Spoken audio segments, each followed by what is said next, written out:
5, 4, 3, 2.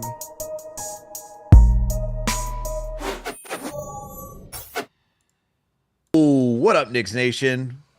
Let's go, baby. What a gritty win. What an excellent win. What a way to bounce back after what was an abysmal game 2 against the Detroit Pistons. Game 3 goes in our favor. All right, so let's talk about it.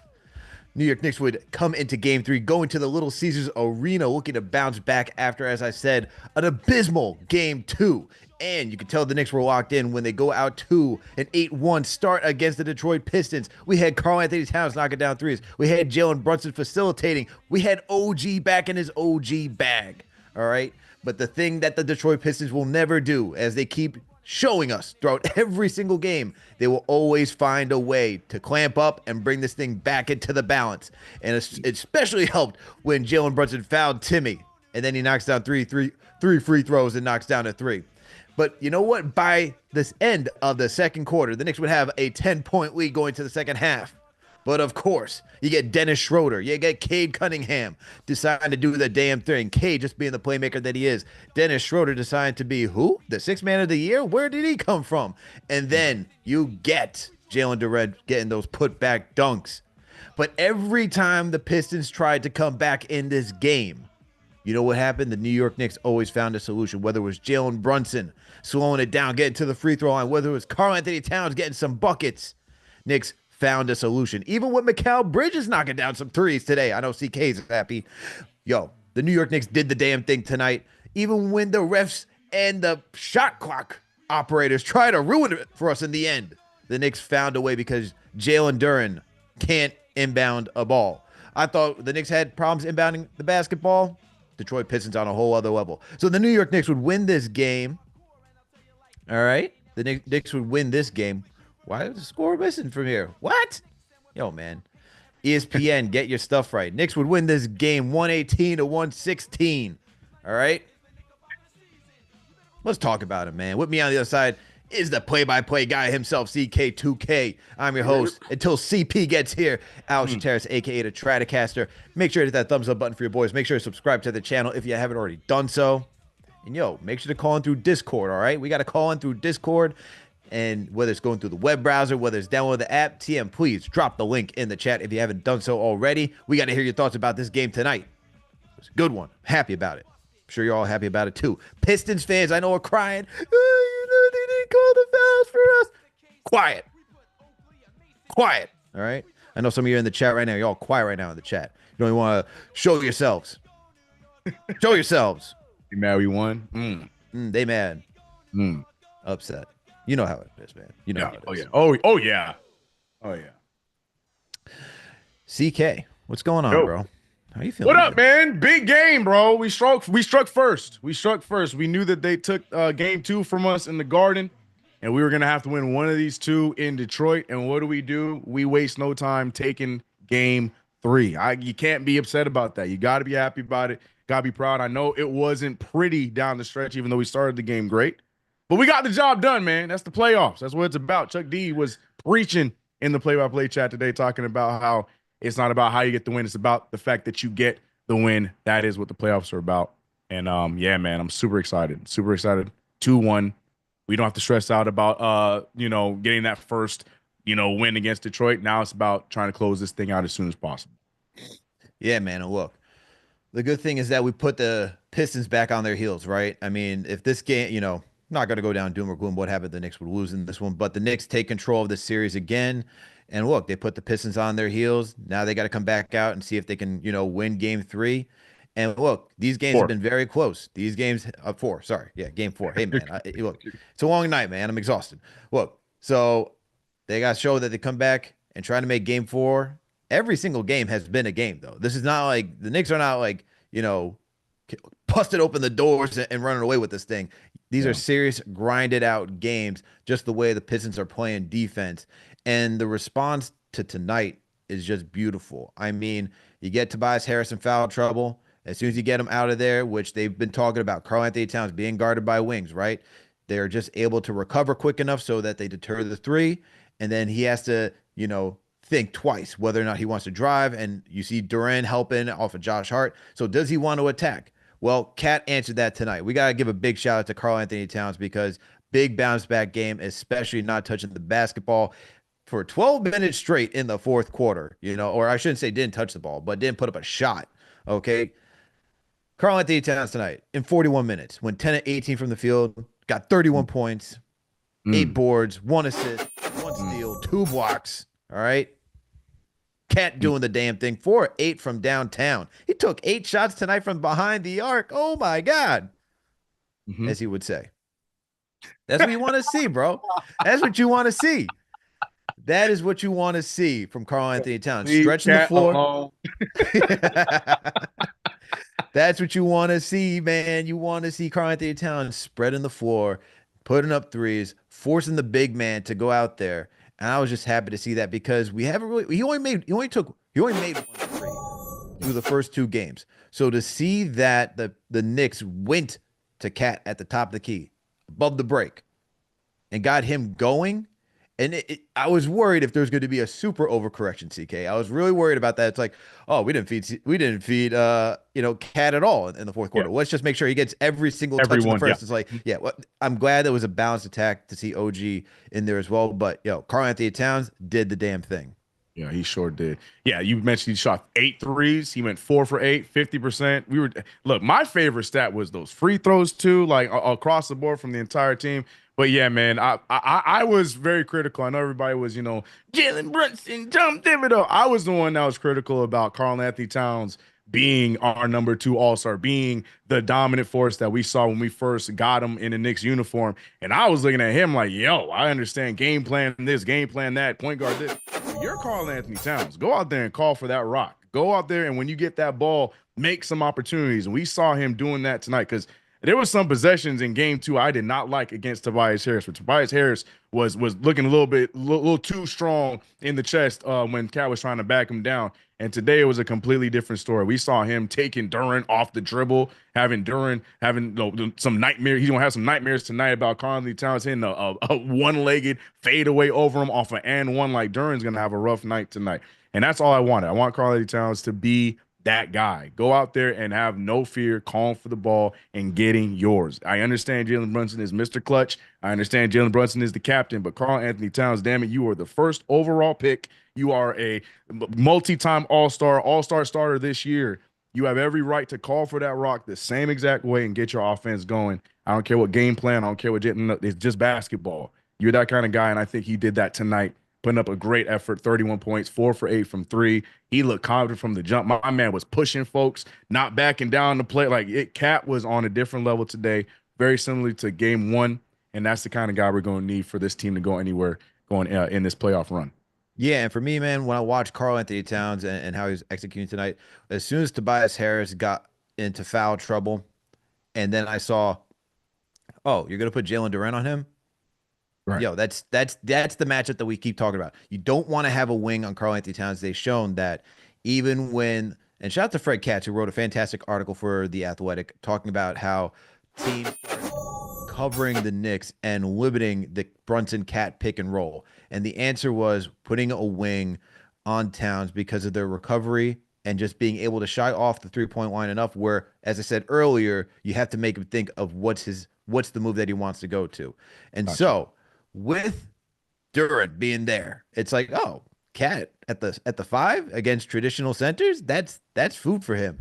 And someone added me on Twitter saying, oh, it didn't work that time. But then he goes back at him the next time and it's like, oh, that's working. Oh, now we're making shots. That's working. Now we're getting back into the rhythm that we need from Towns, especially in the second half, because, even though Brunson, we'll talk about Brunson in a bit, you still needed Cat to do the damn thing in order to keep this game close. And just extend as well. It was all hands on deck effort. I mean, if you look at just the stat line for all the players, you get 20 from Bridges, 22 from OG, 31 from Towns, 30 from Brunson. The fact that your 1 and 2 have over 30 points, have 30 plus points tonight, that's where that's a successful night for the Knicks offense. So shout out to Karl-Anthony Towns for bouncing back and having a real strong game. Another guy we got to talk about, man, is OG Anunoby. He was another guy that was kind of MIA in game 2. Tonight, we see the defensive intensity there. Obviously, Cade got his at some points, but you see OG going 7 for 17, goes 3 of 8 from downtown. I thought his defense was there for the most part tonight and gets you 22 points. Solid aggressiveness, especially when you see him going against, who was it? Was it Malik Beasley? Was it Malik Beasley? He did the step back on and just knocked it. Come on, man. And you can tell Beasley is getting pissed having to deal with OG on the offensive end, man. Shout out to OG for also hooping tonight. Yeah, huge shout to OG. Ogugua Anunoby. Yeah, he went out there, balled out. He was another one, man, that I felt like was slipping through the cracks in game 2. I know we was talking about this, that, and the third, but my man OG cannot be having no 10-point games. Bro, this dude is the guy that brought us home when we were without Jalen Brunson. Between him, Cat, and Mikal Bridges, he was balling. And to see him go out there and have 18 points in the first half, like, that's what we need to see from OG Anunoby. And between him and Mikal Bridges, giving Cade Cunningham the fits defensively, like, it was just well orchestrated from them. I understand the end was sketchy, but for the most part, you know, I love aggressive Kawhi 2.0 OG Anunoby. I told you he installed that Kawhi update and has not looked back since. Ogugua! That's what his mama named him. That's what I'm going to call him. Ogugua! Oh, my God. Come on, man. Talk to him, OG. OG's playing like an OG, I'll tell you that. And look, man, I think the other guy we got to talk about as well is Jalen Brunson. Okay. You going to skip? Oh, you want to talk about Bridges? You want to talk about Bridges? No, skip it. It's fine. It's fine. I get it. No, I get it. Man. All right. No. No. No. Talk about captain. It's his day, you know, clutch player of the year, Eve. I understand. No, go ahead. Let's talk about Mr. Brunson. Go ahead. Well, you know what? That's actually a good point to, table that for the next part of the show, okay? Since we're in the first 20 minutes before we start taking calls. Let's go to your guy, Mikal Bridges. And you know what? Since you are the president of the Mikal Bridges Hive, and let me tell you, that's got to be it's a tough job. It's a tough job. Not only that, but what are the meetings like? How is it organizing a meeting for 3 people? Yeah, the meetings are tough. The meetings are tough. You know what? At the beginning of the year, we had some people trying to apply and get in there, and then the next thing you know, from inside, they're throwing eggs at us. I had to kick them out. It's a tough time being the president of the Mikal Bridges Hive, but we will prosper. It might not be this year, maybe next year, and then everybody's gonna be trying to get in, and you know what? Doors gonna be locked. But speaking of locked, Mikal Bridges tonight. Look at the stat line. Talk to me, man. Somewhere in that second quarter, I don't know what it was, whether it was an OG and Mikal thing. I don't know if it was a tips thing. I don't know who to give the credit to. But somewhere in that second quarter, we saw OG and Mikal flip, and we put Mikal Bridges on Cade Cunningham. And Cade Cunningham had a terrible time trying to score over Mikal Bridges. If you look at his field goal percentage now, that is definitely the combination between Mikal and OG Anunoby. But if you're watching the game, Mikal, remember the steal at the top of the key for the fast break? Talk to Mikal nice, man. And if all of a sudden now he trying to defend me and having my back, and now he's attacking the rim. I'm like, bro, I've been trying to tell him that you can do this, but you're not doing it consistent enough. I'm getting killed over here on the podium talking about you on a nightly basis. Mikal Bridges had a good overall game. Great stat line, filled it up. Every stat line, every stat that you can have, he had, and he did it at a good rate. 3 for 6. Again, we were talking about good shooting. 3 for 6 from the 3, 7 of 13 from the field, 7 rebounds. We talked about the rebound situation. I think Mikal did a good job trying to fill in and helping out with that. But again, we're not talking about his steals game enough. His IQ, it seems to be stepping up. He's not listening to the noise outside by the crying Knicks fans that are so upset about the middle schoolers that they're never going to get and they weren't going to get in the first place. Then Mikal Bridges is finally tuning it in, and I feel like he had a good game 3. Now, also, as much as I'm going to hype up Mikal, I'm also going to be real.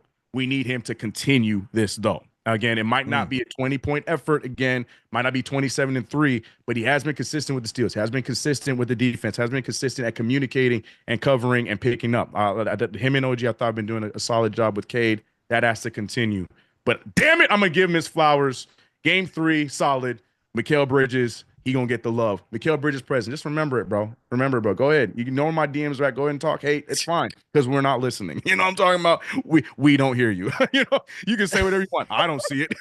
Mikal did what? I don't care. 5 picks. 5 picks who? I don't care. I'm sorry. We're not listening.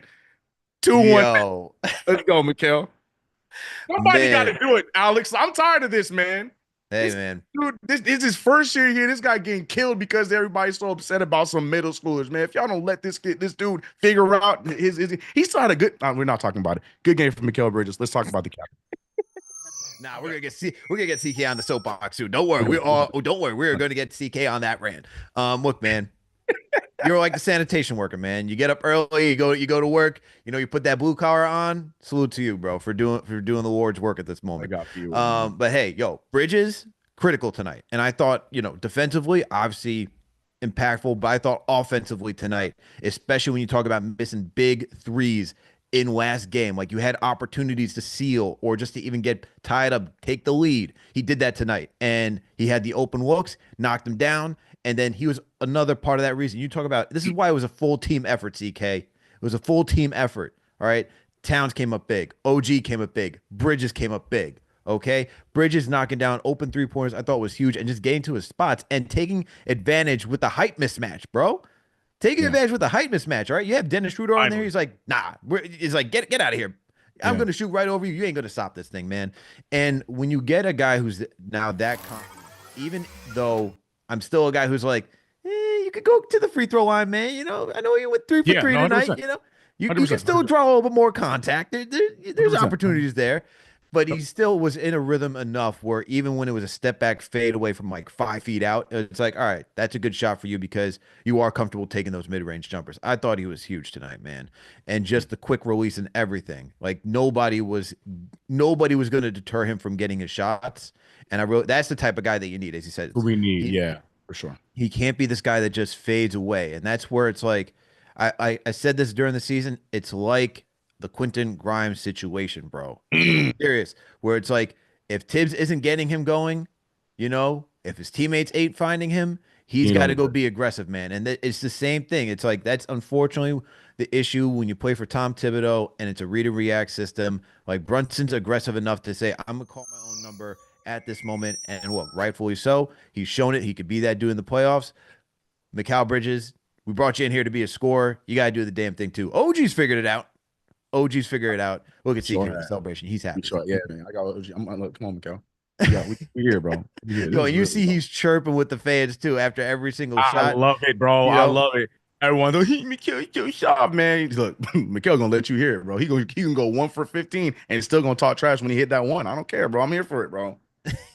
I'm here for it, man. I don't care. And he gonna go and watch me say all this. We gonna put up a clip or we gonna put up some kind of short or something. KnicksFanTV, CK goes off on Mikal, and then watch Mikal go and score 8 points tomorrow. Then I'm gonna get killed. But it's okay.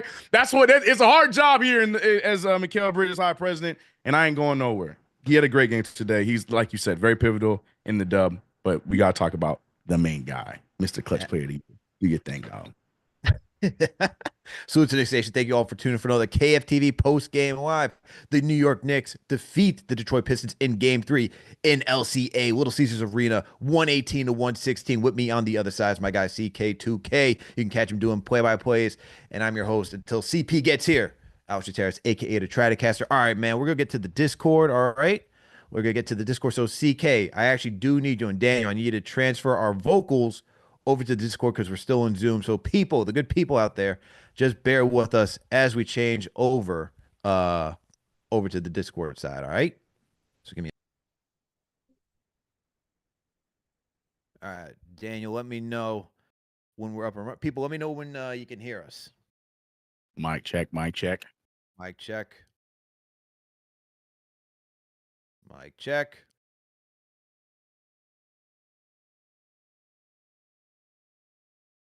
That's right, KG. Oh, Gugua! Sorry. I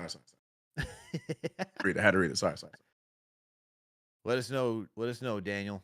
Let us know when we're good. All right, you can hear us. All right, cool. You guys can hear us. Sweet. I'm all right. I'm loading up the Discord. So let's get some people here and let's get to the calls. And the first one tonight, look, if you are a franchise channel member, you're going to get priority. All right, so let's get to King Matthews. King Matthews, what's going on, bro? Alex. CK! Welcome back, man. It's been a while, man. How y'all fellas doing tonight? We're good, man. We're feeling great. Knicks won Good, Game 3. bro. How are you feeling? Man, I'm feeling great. But let's still talk about a game. Let's talk about that Paul Reed tried to pick a fight with Mitchell Robinson and Cat. Who you think you are, my guy? You lucky Mitchell will put you down on the floor. Come on now. Don't mess with us, bro. Come on. But anyway, shout out to the Knicks, shout out to Brunson, shout out to Cat, man. 4 threes. This is the reason we traded for you, man. You're a stretch big. Do your thing, man. Mikal Bridges, shout out to you, man. We need you keep this every single game. OG Anunoby, I'm not going to talk about you, man. You know you are him. All right? Keep doing your thing, man. If the Knicks could play this in game 4 and in game 5, Knicks in 5. They just got to play smart and don't do anything dumb. Because at the end of the game, man, that was like the longest end of the game ever. Like 0.5, like I'm gonna say this about Tibbs. You should not never told Brunson to miss that free throw. You should just tell him make that free throw because Detroit had no timeouts remaining, man. Let them just put up a shot like that. But hey, we took the dub. Keep it pushing. Knicks in 5. Play safe. Y'all be safe out there. Go Knicks. Appreciate you, King Matthews, for always checking in. Yo, he brought up the Mitchell Robinson, Paul Reed, Karl-Anthony Towns.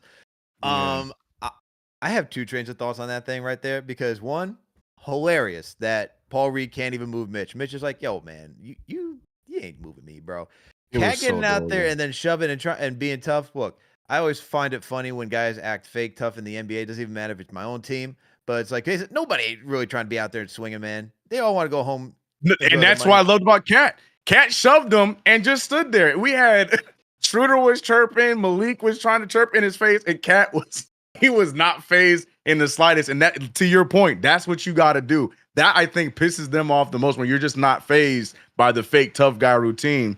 And I loved every second of that, man. Because come on, Paul, you ain't learn your lesson last year. Like different jersey, same result. Like what we doing, Mr. Reed? Like come on, son. Come on, man. Come on. You know who also different jersey, same result happened to tonight? Tobias. You got it. Yep. That guy. Yo, Tobias went 2 of 9. He only had 5 points, bro. Non-existent tonight. Non-existent at all. You know?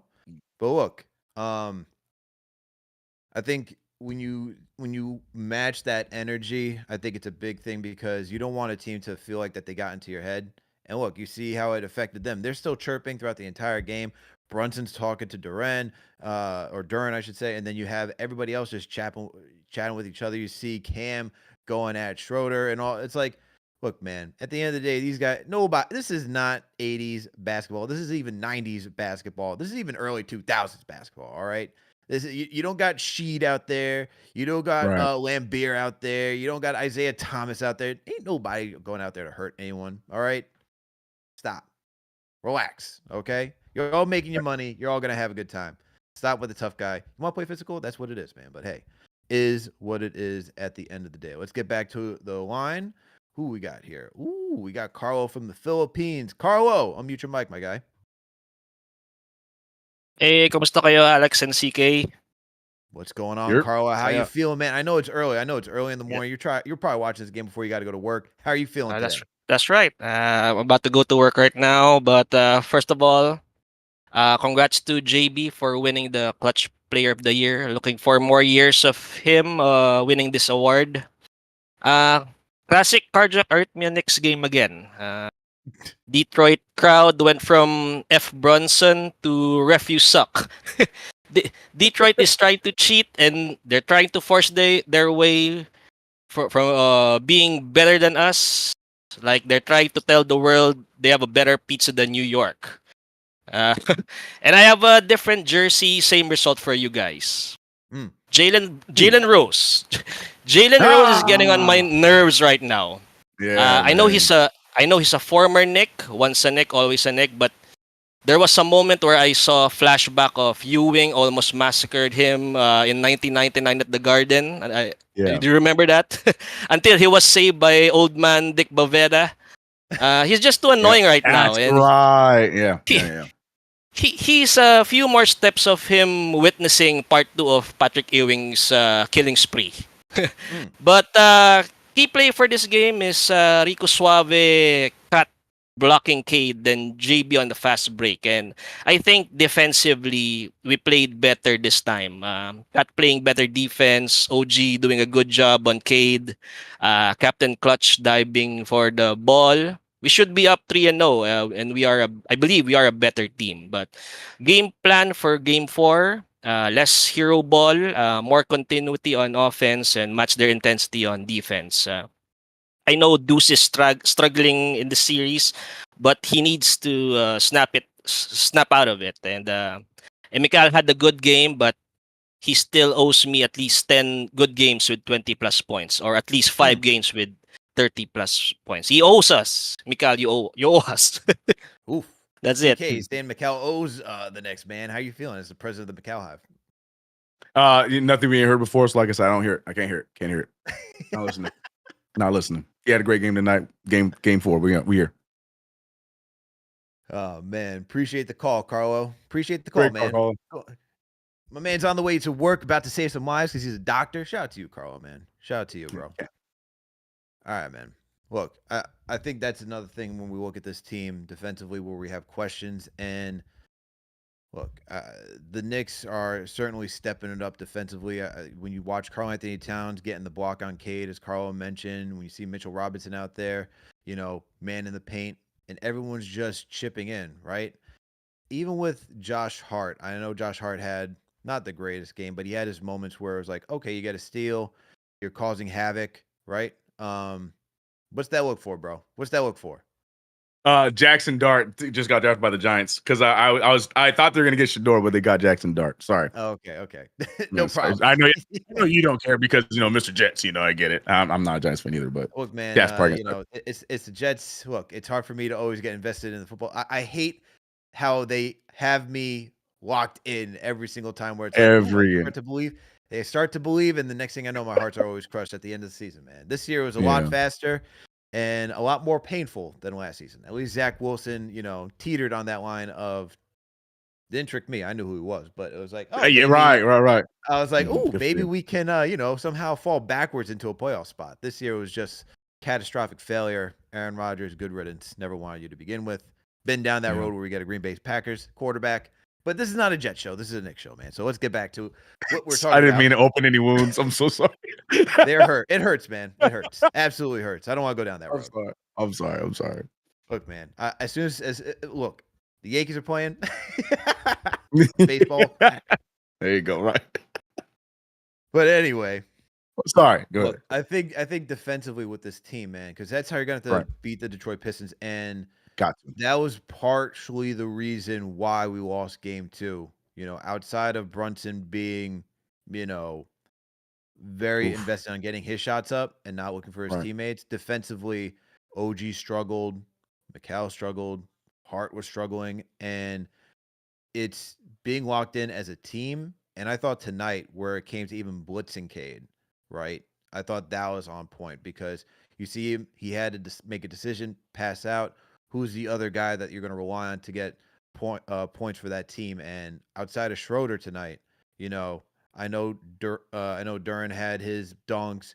I know, Timmy was hot. He was hot, but then he started to cool off, man, as Timmy always does. That's how he does. Yeah. First half was like, yo, this guy. Yeah. Seen this before. Yeah. And I was like, just wait. Just wait. That's the Tim Hardaway experience. Same thing. It's a roller coaster, man. It goes up and a quick drop. But that's the thing though, is that because Cade is good and you see how he's able to facilitate. I mean, he ended the game with 11 assists, and you just see his court vision. You just want to make sure that you're forcing him early at the shot clock, so that way it's somebody else who can't create a play for anybody else. And I thought the Knicks did a good job blitzing. I thought OG did a good job recovering, and even just putting pressure on guys who are not natural creators. I thought the Knicks did a really good job as a team defensively, which has been a struggle for them the entire season. Yeah. No, I completely agree with that. And like I said, the window is so short for any of those mistakes now down the stretch because we are in playoffs now. You know what I mean? So it's now or never. We, CP and I hear you guys talk about all the time about, stepping it up and, waking up to the occasion in the playoffs and stuff like that. You got to. We don't have that choice. And I feel like first, like I said, at the very top, first game, First game away in Detroit. We know the Knicks love playing away anyways, but we didn't waste no time. We didn't come out there wishy-washy. We started off strong. Yeah, the close was a bit, kind of, a little bit of cardiac affair, but not a little bit, a lot of it. But, like you said, defense, I feel like was a big part of today's game. I can't talk enough about OG and Mikal doing a great job on Cade Cunningham because that's really the guy we got to stop because, like you said, then who? So, this is what is got to be the biggest highlight for the New York Knicks in this entire playoff run is turning it up defensively. So good start tonight. Let's hope it continues. And you know what the biggest highlight for tonight's show is, CK? What is that? Skims, baby. It's Skims. CP's favorite thing. We're talking about Skims tonight, man. Here we go. The official NBA sponsor this season. You see Donovan Mitchell rocking them. You see SGA rocking them.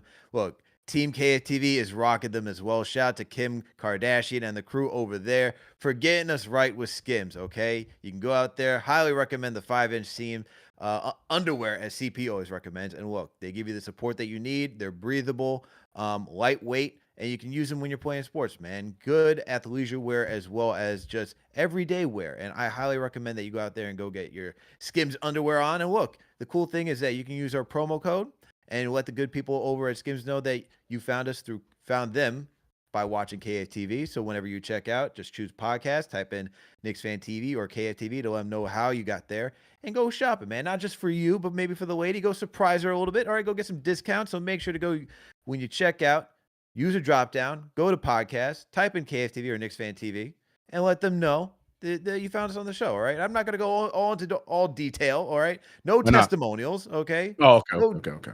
All right, but we recommend Skims, man, from your friends here at KFTV. See, just short and sweet to the point, bro. Short and sweet to the point. Shout out to Skims. All right, man. Let's get back into it. What'd you say over there? I was ready to hear more. I thought we were gonna get in more depth, but you got it. Go ahead. No, there ain't no. We ain't going to know like bathhouse as CP would always do, man. No, none of that. None of that. All right. Man, lights up when you talk about the bathhouses, man. It's crazy, bro. Way too hyped. All right. Way too hyped. Telling me they ain't gonna tell me which bathhouse he's going to. It's like, bro, I'm not even asking. No one's asked. Why are you offering? Stop. All right. Yeah. Let's get back to who we got here. We got a Savage from Vegas. Shout out to Savage from Vegas, man. What's going on, man? Okay. Savage from Vegas going once. Going twice. All right, Savage from Vegas. I see that you're unmuting your mic and muting it back on to try. Just hop back out, hop back in, and I'll pull you back in, and we'll see you. We'll see if it'll work. Okay. All right. Let's get to somebody else. Let's get to Mike in Michigan. Oh, here we go. Mike in Michigan. Mike in Michigan. Are you on the Knicks side or you're on the Pistons side? Please unmute your mic. Mike in Michigan. Going once. Going twice. Nah, man, this is crazy. You all got to be ready, man. You all got to be ready for the show. All right, Deandre, please unmute your mic. Are you ready? Can y'all hear me? There he is. Somebody that's ready. What's up, Deandre? How you feeling, man? What's up, Alex, CP? Long-time listener, first-time caller. From out in LA, actually. Oh, okay, from LA. Yeah. Just wanted to say a couple things. One with Cat. That might be one of the best defensive performances, especially in that fourth quarter from Cat there. Contesting without fouling, going straight up, vertical. Love seeing that, even stepping up in the pick and roll and getting back to his man. Duran got a few lobs here and there, but overall pretty satisfied with that. And then the approach from Brunson, this is the second thing I wanted to say. This is how he has to play every game, especially in the playoffs. The beginning, feed your guys, let OG, Mikal, Cat get going, and then we know what you can do. You only need to take over in the fourth. So hopefully he keeps that approach going forward. Let's go Knicks. Very encouraged by tonight's performance. Shout out to you, Deandre, for calling in. Shout out to you, my man. And look, this is, if we're going to talk about Jalen Brunson now, absolutely. This was by far not the best game from Jalen Brunson, but I thought this was the best that he's played this series. And look, 9 of 20 from the field. Some may complain about the efficiency. He made up for it by being aggressive and not, not intentionally trying to go out and get fouled, but making sure that he's going to make a basketball move. And if he gets fouled in the process, that's the way to go about it because it's more natural. Knock down a shot, maybe get the and one. And now guys are actually honoring you. And then you're playing to the game of, all right, if these guys are going to collapse on me as I go into the paint, I'm just going to spray it out to guys on the perimeter or find somebody in the paint in the dunker spot and get them an easy look. And I thought for Brunson tonight, the 9 assists was, I feel like he could have gotten more if some guys just like knocked down a few more shots, but I thought that is exemplary. That exemplified his play tonight outside of 30 points. The dude was actually finding guys, making sure that his team was set up properly. But the other big thing, obviously, is how he got to the free throw line, slowing the game down. I thought it was huge in the third quarter, actually. In the third quarter, where the Pistons are rolling back, right? You get that down. They get it down to a 1-point game, and then it's like, whew, what do we need to do, man? How do we get back into this? Guys aren't really getting into their shots, aren't like finding enough space to knock anything down. Jalen Brunson's like, yo, I will just attack and not flop, not destroy the ethics of basketball, as the whole discourse on social media is. Dude was actually out there trying to make something happen, drew contact, got to the free throw line, got into a rhythm, got easy points, and was able to create some separation from Detroit, which was very necessary to put them back on their heels. And then they had to scramble to figure out how to get back into an offensive swing. So I thought Brunson was huge tonight, man. Yeah, not the best shooting night for JB, but it's like you said, it's the getting to the line part. It's the him trusting. That's the biggest thing. Trust your teammates. You got these guys now. We understand what you had to go through when you were first here. We get it, but you got guys that are ready to play, and you saw that firsthand today. We got 4 out of our 5 starters that had 20-plus points. Hell, 2 of y'all in the 30. So, I think Jalen Brunson is seeing that. And you guys mentioned it, and you heard the post game after game 2. He's well aware. He knows. He knows that is what he needs to be better at. He even talked about taking accountability, trusting his teammates, moving the ball, setting the table is what his words were. And I think tonight was a great start. I agree with you. He probably could have had more assists. I think there was some missed opportunities on some of those passes off of him. But the main key for me is the ball was moving around. This is the closest we looked to when Brunson was out as far as getting good production from Bridges, OG, and Cat while still having some Brunson minutes. Now, for me, the next level now is Deuce joining the party. You know what I'm saying? Payne or Shamit joining the party and getting us some points off of the bench. I think that's the next step on top of that. It's great that the starters did so well, but now we got to figure out a way to get the bench guys also involved with the ball movement. But Jalen Brunson being the captain clutch officially. He's just such a smart, savvy player. I know people are so frustrated with the way he draws fouls and foul baiting and this, that, and the third. But look, bro, man, 6 feet tall. He has to maneuver the system because, look, unless you're a Knicks fan, you don't see how we get officiated. Sometimes you got to just do what you got to do. I ain't even tripping about it. So cry more. Let's go Knicks. 2-1 series. I'm going to keep ending every statement with we up 2-1. Absolutely, man. So, look, Brunson doing the damn thing. I love the approach. And you know what the other thing is? Outside of him getting to the free throw line in the third, he was Jalen Brunson. He was captain clutch in that fourth quarter. Every shot that you needed in the fourth to just keep it, to take us home, he did that too. Yeah. Shout out to Karl-Anthony Towns, because Karl-Anthony Towns got some points too in that fourth quarter. So, look, Brunson, and can't even forget about your guy Bridges. Can't even forget about your guy Bridges, man. Can't forget about your guy Never Bridges. Forget, bro. No. And since we're talking about stats and we're talking about the fourth quarter, man, you know what we got to do? We got to go to key stats of the night, brought to you by Underdog Fantasy, okay? So let's get to the key stats of the night, and then I think we have somebody joining us in a minute. So let's talk about it. Knicks obviously won 118-116. We'll get at the rebounding battle tonight. Knicks still lost a rebounding battle, which is shocking, but they came out with the win, and it was a narrow victory, man. Narrow victory indeed, okay? Knicks got 47 boards. Pistons got 54. They tied the assist battle 22 apiece. Knicks won the steal battle, though, 11-6. As we all know, the Pistons are very prone to turning the ball over. Knicks were able to take advantage of that, and that helped create that separation, too. Knicks defensively were showing out, got to the 7 blocks as well, while the Pistons got the 4. And Knicks were able to maintain their turnovers, only had 9 while the Pistons had 14.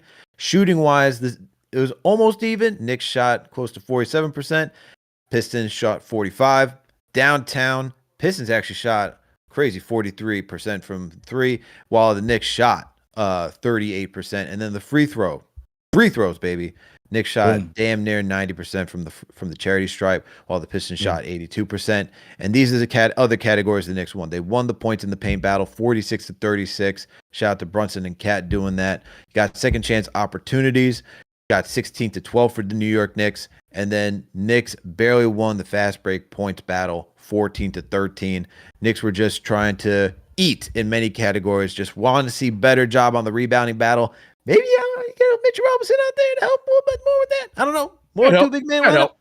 Hey, that'd help. But Knicks still won regardless. Just the minor criticisms. But CK, any stats that you took away from tonight's game?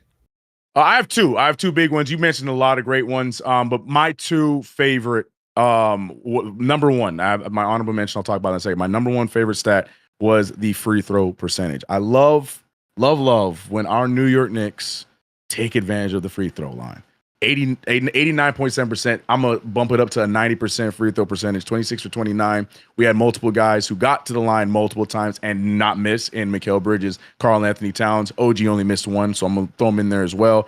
We talked about Jalen Brunson, his ability to get to the line. That's what, that's the greatness, because we complain so much about the foul differential and referees not calling fouls and blah, blah, blah, blah. But then we also had that issue of not taking advantage when we get to the free throw line.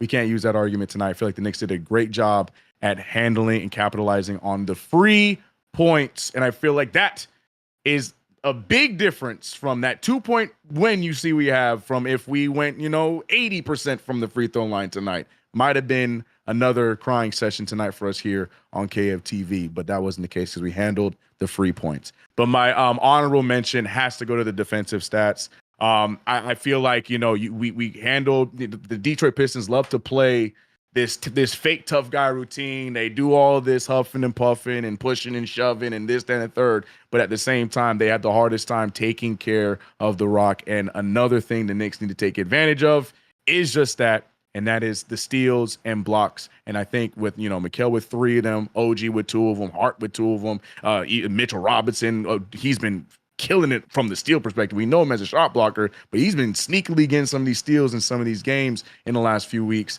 I feel like the New York Knicks winning those battles on the defensive side of things, the defensive stats, if you will, I feel like that's a big key to us getting some free points as well. I would like for us to, take more advantage of the fast break points, but, beggars can't be choosers. But yeah, so to me, free throw is my number one. Honorable mention goes to us winning the steal and block battle for sure. You got to do, CK? This is what you got to do. You got to go write that on a note. There's a suggestion box I heard over at the Knicks training facility. It's right outside Tom Thibodeau's office. Maybe he'll read it. Maybe he won't. I have no idea, man. But hey, make that suggestion to him. I'm sure you would. Not only you, but a plethora of other Knicks fans would say, hey, can we dial up the pace a little bit, man? We always gotta, as Daniel has Tom Thibodeau right here on the screen with us. Man, do we gotta play so slow all the time, man? Do we have to do a grinded out game?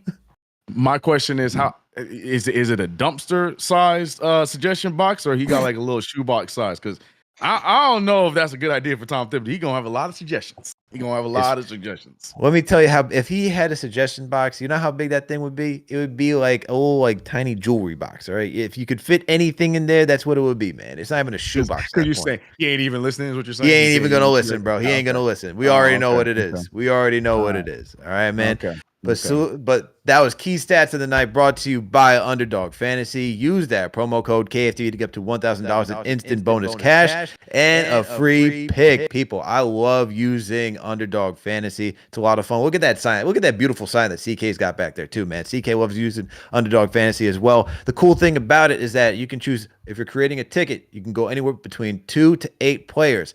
Now, do they all have to be from one sport? No, you can mix and match across all sports. Or if you are going to do the same sport, the only difference is you got to choose at least 2 players from 2 different teams, okay? But the more players you choose, the more likely you can get in bigger earnings. So all you got to do when you choose 2 to 8 players is just choose higher or lower on any stat. So let's say if it was, 26.5 points, as I used with my guy Bryce last night. For Cade Cunningham, got under that, man. So I would have won if I chose that tonight. If that was the odds for tonight's game. So all you gotta do is just choose higher and lower, and it's just fun. And look, if you don't feel like creating a ticket, you can go do the other thing. Go put on your GM cap. Go compete in some fantasy drafts, all right? And hey, go see if you can go win. If you got the best mind in putting together the best team, you can do it with some friends. You can go against some randos out there. It's a lot of fun, all right? So make sure to go support our sponsor, Underdog Fantasy. Use that promo code KFTV to get up to $1,000 in instant bonus cash and a free pick at CK points to that Underdog Fantasy sign. Look at that beautiful sign. Massive. Wolf. Yeah, shout out Underdog Fantasy. I went 3 for 4. I picked the flex, so I came away with some cha-ching. There you go. And that's the other thing. You can either go big or go home with, believing that all of them can go right, or you can go the insured route because, maybe you don't fully believe in yourself. Maybe you don't feel it that night. Maybe you want to earn a little bit of cash. I get you, CK. I get you, man. You're not the word like that, but yeah, for sure. Yeah. Hey, man. That's essentially what you did, though. It sure is. Yeah. 100%. Hey, man. I'd be doing the same thing. I ain't arguing with you, man. I'd be doing the same thing. But hey, I think we got somebody else joining us now. Who? I think we got somebody else joining us now. I think we got the captain, the founder, the CEO of KnicksFanTV. Where you at, man? What are you doing? Hang on. Oh man, I'm not even prepared. Hang on. What are you doing over here? Hold up, man. I'm not even prepared. I'm over here sending emails out. I'm prepping, man. I'm always prepping for the next day, the next time, the next thing. You know what I'm saying? I'm always trying to move ahead. But anyway, let me situate my rally towel here. Let's get this thing here going. What does it say? For the fans, by the okay. All right, for the fans, by the fans. Playoff merch, okay, against all odds, because we seem to be up against it, whether it's the opposing team, the opposing fans, or our own fans. However, I knew he was gonna say that. However, the New York Knicks got the W tonight, 118-116, and look, just as I say in the regular season, as they do. Hold on, let me wipe my camera. It's a little foggy. Just as I say in the regular season, when they do it, accountability game. It was an accountability game. It was an adjustment game for this team. For the captain in particular, for me, he was in my crosshairs in terms of how is he going to bounce back from game 2. And I expected it and I knew it. He talked about it pregame and with the media that he needed to get off the ball a little bit more. And he did that. Get the big bodega going. He did that. The team as a whole did that. They realized that Karl-Anthony Towns has an advantageous matchup that is worth exploring and is worth exploiting. And as a result, they both ate 61 points between your two all-stars. 19 for 28 between your two all-stars. Jalen Brunson, 9 of 20. Karl-Anthony Towns, 10 of 18. Jalen got to the free throw line 13 times, 7 of 7 from the free throw line for Karl-Anthony Towns. 8 rebounds for Towns, 7 for Jalen, 9 assists for the captain. So look, man, they got the job done playing their game. And for Brunson, his efficiency came a little bit later. He missed a couple, but that's fine. We still wanted to see his floor game be better as it related to getting everybody else involved. And it was. And as a result, good things happen. For the big bodega, whether it was Tobias Harris or Jalen Duren, I don't even care whenever Beef Stew comes back. He will win those matchups. This is Karl-Anthony Towns. You've got to feed him. And that's all we were saying after game 2, right? Like after game 2, yes, we could. It was so funny that after game 2, we were playing the blame game. Who was it on? Was it on Tibbs? Was it on Brunson? Was it on Towns? And everybody from fans to analysts, everyone had a different opinion in terms of who was on. One person, the other person, or a combination of the three. But tonight we saw that they just got back to playing team ball.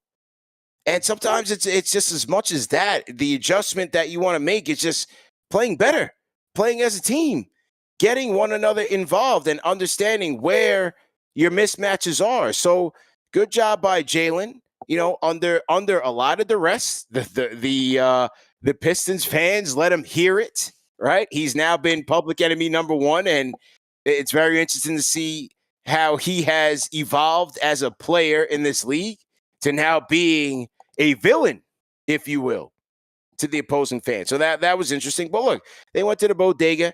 He dominated his matchup as you expected. Great job by the dog, who also dominated his matchup, right? Because a lot of times he had Cade Cunningham on him. That's another matchup the Knicks should win. Great job by Josh Hart. Another accountability game, right? Josh Hart talked about playing faster, getting more boards. He did that. He played faster with the ball in his hands. He got after it on the boards, right? 11 rebounds for Josh Hart. You know what I'm saying? Like, a lot of times it's just getting back to what you guys do best. Mikal Bridges got into the bag. So you had 4 out of the 5 Knicks starters in double figures. Yes, we'll need the bench to come around, but I still thought the bench gave us bright spots. Like, I liked Cam's 9 minutes. I thought Cam's 9 minutes were good. And this is where, you know, plus and minus is kind of tricky because, yeah, he was a -8 on the night. I still like Cam's minutes. You know what I mean? So, look, they battled through it. They got the job done. They withstood the runs, and a really, really that end of the game clock thing was a complete. They were trying to screw us completely. Where Brunson shot the thing, the Pistons timekeeper ran the clock. Yeah. That should have been a jump ball at the least, not Pistons ball with 0.5 seconds. And you should have taken some time off the clock. So that was a little weird. They tried to screw us there. Nevertheless, we got the job done. 2-1 Knicks. Yeah. Let's go, man. Let's go. Look at that. For the fans, by the fans. Yeah, what you guys think, man? I was closing up at Ainsworth, so I didn't get a chance to tap in early.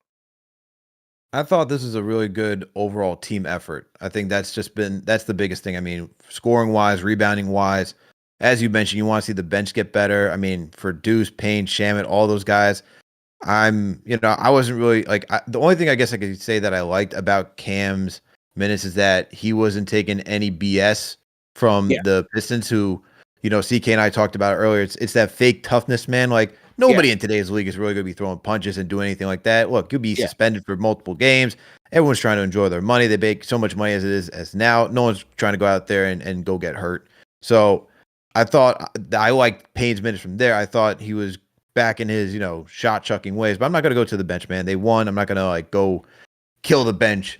I thought it was just a really good, complete, well-rounded team game from that starting 5, from playing defense, from playing offense. I thought as a team defensively, where this team struggles with communication, I thought they rotated very well. I thought they got the ball out of Cade Cunningham's hands very quickly by the way they were blitzing and just showing, and then forcing the second person who got it to make a decision.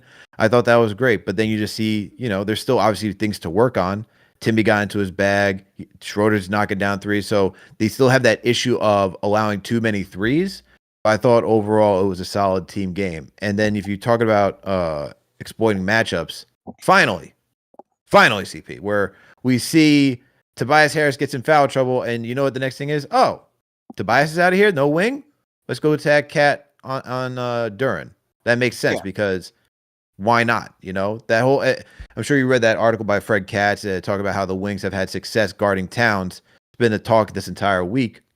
And so finally where he gets a favorable matchup because he's just good against traditional bigs, continue to eat that way. Yeah, and it was just so interesting in that couple things. When the Knicks got in trouble, a lot of times it was Towns with that. Well, in that second half run by the Pistons, it was Towns with that second unit. But the thing that was frustrating me the most was that, just like me and Antonio Daniels talked about, he's dancing all around the 3-point line. And it's just like everybody's playing hot potato. He's not getting the ball in an advantageous situation. nobody knows where to go with it because he's standing around the 3-point line with like Campaign and Deuce and all these guys. And I'm just like, Cat has to help these guys out. This is your unit. Demand the ball and go dominate again.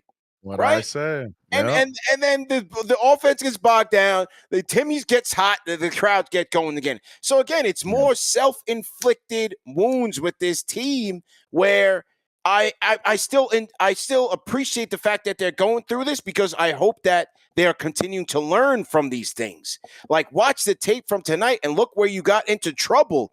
It wasn't a lot of things that the Pistons did that hurt the Knicks. It was self-inflicted. Like Towns is running all around the 3-point line with Tobias Harris or somebody no name draped on him. And I'm like, bro, go into the low block, tell Campaign, give me the ball, and go get a bucket. You know what I mean? It's those type of things. And then, but the Pistons, give credit to them. They are a very opportunistic team. So from Timmy to Schroeder, hey, thank God Malik Beasley didn't have it in his bag tonight, right? He was more concerned with trying to win the mind games and everything. So you let him do him. That's why he is who he is, right? But those guys were very opportunistic and they got the job done. But these are the things that I want to see the Knicks continue to learn from as they get battle tested through these playoffs. Like a lot of these things, why they put themselves in these positions to allow other teams to get runs is self-inflicted. So those are some interesting times there. Yep. You took the words right out of my mouth. That's exactly what I was saying. I was loud about it in chat after game 2, put up a whole video about it. It just Towns needs to understand who he is. Go get the rock. I don't want to hear Brunson's supposed to pass. Like all that is true. Tibbs, fine. But if you are Karl-Anthony Towns, no way should you be ending the game with 10 points, not on your own watch, because the amount of times, like you mentioned, you're out there playing with the second unit. Is like, go take the game over, man. Go call for the rock. You had Hardaway on you in some opportunity. No. And I think Towns did a great job of doing just that in this game. It's like Alex said, the starting five just did a very good job at learning from all the mistakes we all complained about and putting it to the test here tonight. Did a great job. My only thing is now I'm looking at that second unit. We need them to show up a little bit. You know, Deuce McBride, he showed up, gave us some good 9 minutes. I understand. You guys talked about Campaign, but I think for Alex to say the best thing about Campaign is that he did not take a lot of crazy shots is kind of crazy. You know what I mean? Yes. So I need the second unit to then also follow that same path. Like the confidence we saw down the stretch before the playoffs began. My man Landry Shamet finding his groove. Deuce McBride came right off the injury, found his groove. You know, we need the second unit is going to be very vital. We did a great job with the starting five today, but there's going to be games where, you know, Bridges goes back to that, 10 points or 8 points. We're going to need the second unit to step up. So that's my only, if I were to find a negative, I'm looking at that. But the starting five did a hell of a job tonight. And, I'm glad we got the first away game. We didn't wait till game 4. We didn't wait. Nah, we got it right off rip. Game 3, up 2-1. Let's get it. They carried it, and that's the positive side of having a starting five, which is led by 2 all-stars, is that they can go out there and get the job done like that. The Pistons don't really have that per se. Even though Schroeder has been a pest and Timmy had a good game, it almost seems like it's an inverse in terms of how it comes with relation to Cade Cunningham. You know what I mean? Like. Yeah. It seems like when he has that dominant game, those guys don't. And when those guys kind of, even though Schroeder did have 20 points in game 2, but it doesn't seem like it comes in tandem. So the Knicks are going to have to be on guard on that because in game 4, you can expect a lot more Cade Cunningham to make sure that the Pistons try to tie this series up. But yeah, Al, like you were saying, man, one of the positives, even though you didn't have as much bench points, was that you had 0 turnovers. with a Campaign 0, 0, 0, 0. So no turnovers for Deuce, no turnovers for Cam, and Landry continues with his goose egg streak. But hey, didn't I don't even think he shot the ball. He didn't even get a shot attempt. No. But hey, but also that's a result of the fact that these guys have 2 games off between these games. So you're not going to get heavy bench minutes when you have the rest of these. Go ahead. It's also the fact that they're away, and I'm not expecting bench players outside of McBride, who usually does Yeah. well, especially we've seen in that Sixers series last season that he's more than capable of rising to the challenge. I wonder if this is just being off for too long with the injury, and now it's like now you're just not going to get enough time to really work out the kinks to get back into that offensive rhythm. I think that's more what it is for him. But for guys like Shamet, Payne, like those guys aren't going to. I don't look at those guys to have massive moments on the road. As we all know, role players do better at home than they do on the road. I mean, look at Timmy tonight. Timmy's like a prime example of like, yo, this guy goes off for 24 points, doesn't do anything really in the second half, but he gives you enough where it's like it's still a game. And outside of the bench points, like they got to figure it out at some point though, because look, I know we're taking it game by game, but these guys those stars are playing heavy minutes. We're talking about 41 minutes for Josh Hart. We're talking about 39 minutes for Jalen Brunson, 41 minutes for Karl-Anthony Towns, 43 minutes for OG Anunoby, 39 minutes for Mikal Bridges. I know we're all asking for these guys to, really get an extended amount of rest. And I know sometimes you don't get that in the postseason. And I'm just looking for these guys to just give them that, just because, look, even though the Pistons aren't the most talented team, right? They're still going out there. I got to give them credit for defending at a high level. They are taking advantage of where the Knicks' weaknesses are. And so for doing that and playing a physical brand of basketball, that does wear on you. And if you're this Knicks team who has higher aspirations of just, winning the first round, you got to think about, hey, how do we get our guys back into some sort of rhythm? Think about the second round. I know it's taking a game by game moment, so they should not be thinking too far ahead.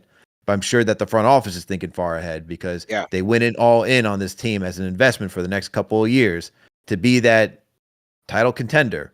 So I'm just looking for them to hopefully the bench gets into a rhythm to give these starters some sort of a break at some point this series. It's look, man, I'm staying patient with Deuce. Stick with Deuce. He's gonna come through eventually. He's just not hitting. And we all know Deuce's weaknesses in terms of creating separation and getting to the basket as a guy who can put the ball on the floor. We know that. We just got to stay patient with Deuce.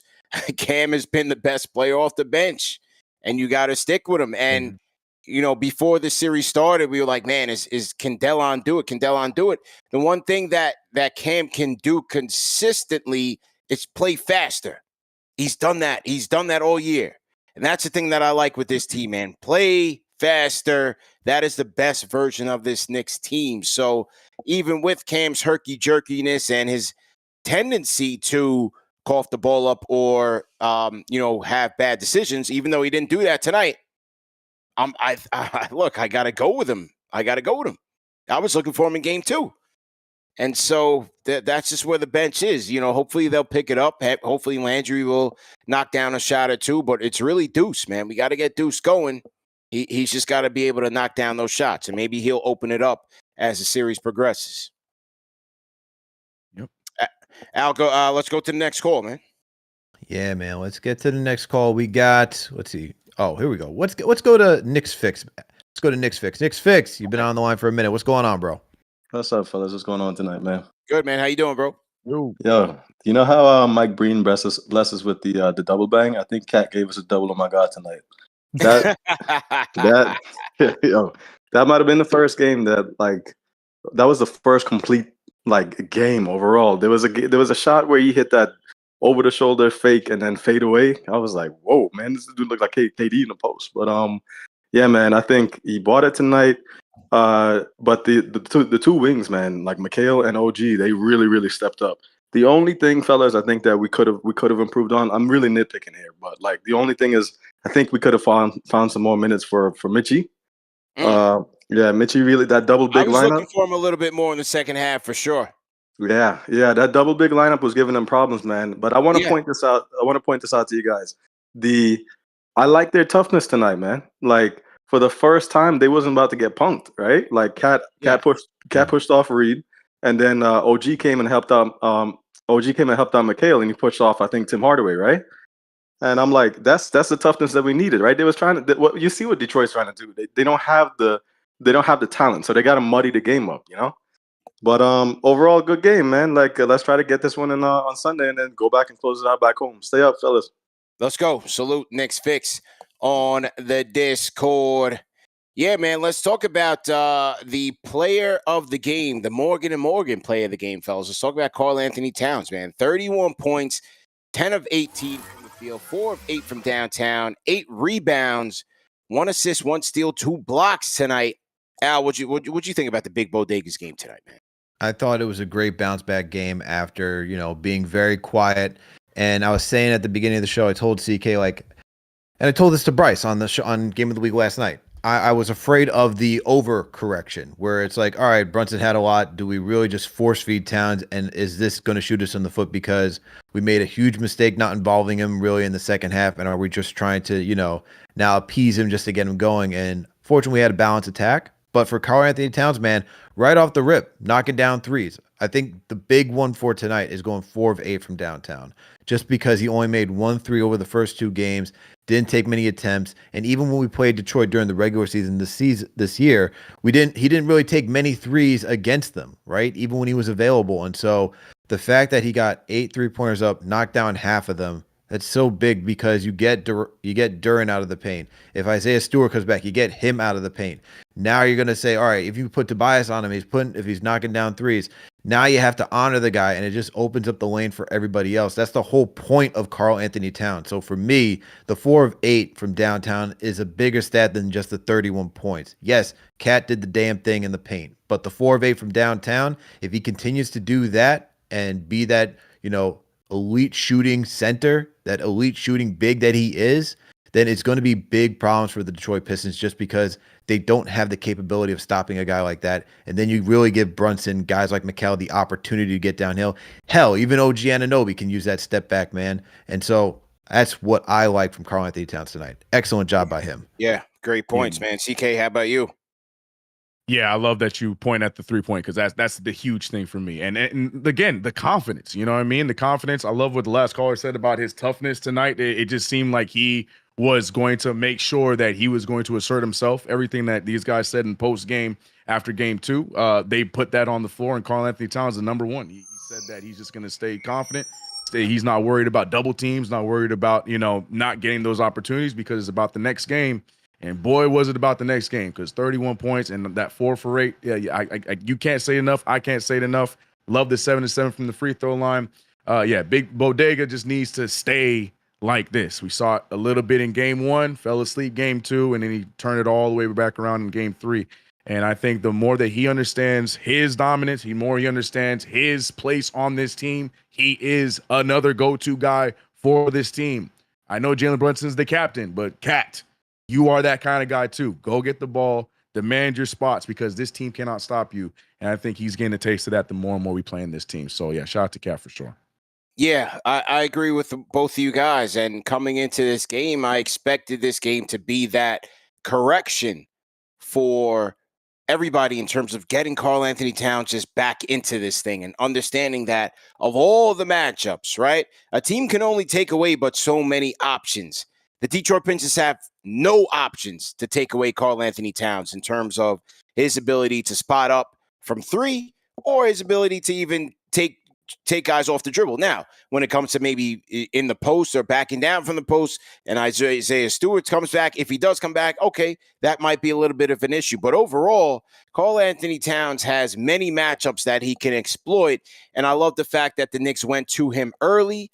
He was able to deliver early. He fought on both on the outside from 3 and also inside, just going strong to the hole and was finishing very well. So great job by him in that regard. And then I love the way that, look, when Paul Reed and Mitchie got into it, Karl-Anthony Towns is right there backing up the block nest monster. Mm-hmm. So look, he understands the magnitude of the moment and knowing that his team needs him right now to play tough and to deliver.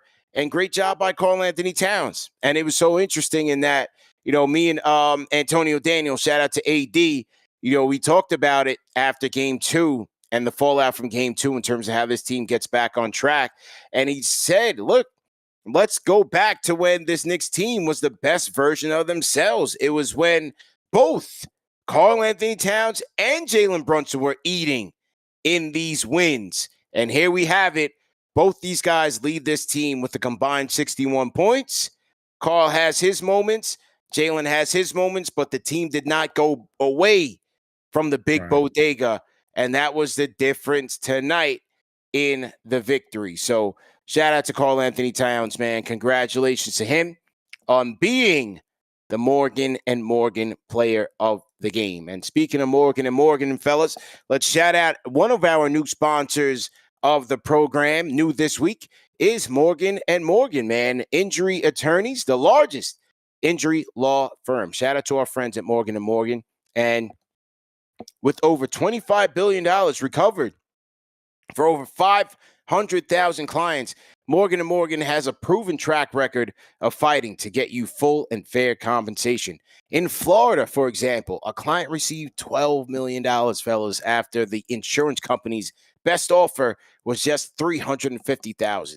In Pennsylvania, a client was awarded $26 million, a staggering 40 times the insurance company's original offer of $650,000. And that is why Morgan & Morgan is America's largest injury law firm. So make sure that you guys go check them out, because listen, we all know that all law firms are not the same, but Morgan & Morgan is going to fight for you. They have over 100 offices and more than 1,000 lawyers nationwide. So when hiring Morgan & Morgan, it's like hiring an army that has your backs. If you're injured by the negligence of another, you deserve to be paid. And one of the things about Morgan & Morgan, guys, is that their fee is free unless you win and unless you get paid. So for Morgan & Morgan, they're going to fight for you for free unless you win and get paid. So for more information, go to forthepeople.com/KFTV.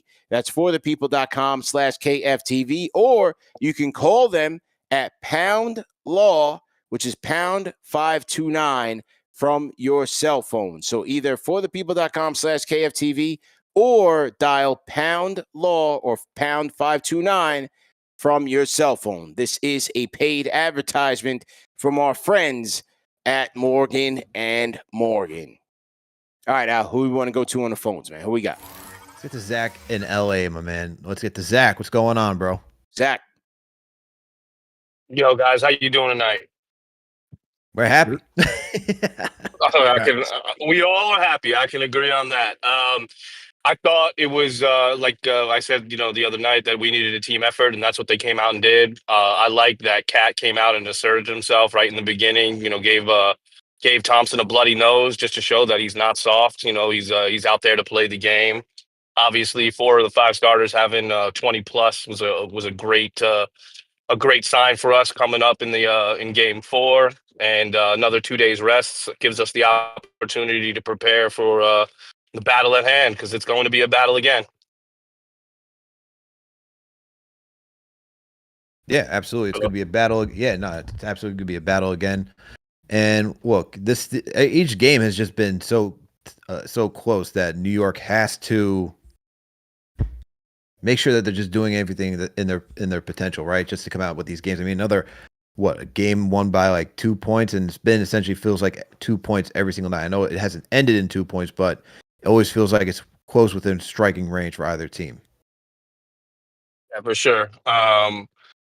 I don't understand why there's literally no bench play in the second half. Cam didn't come on. I mean, he's definitely been a spark plug for us.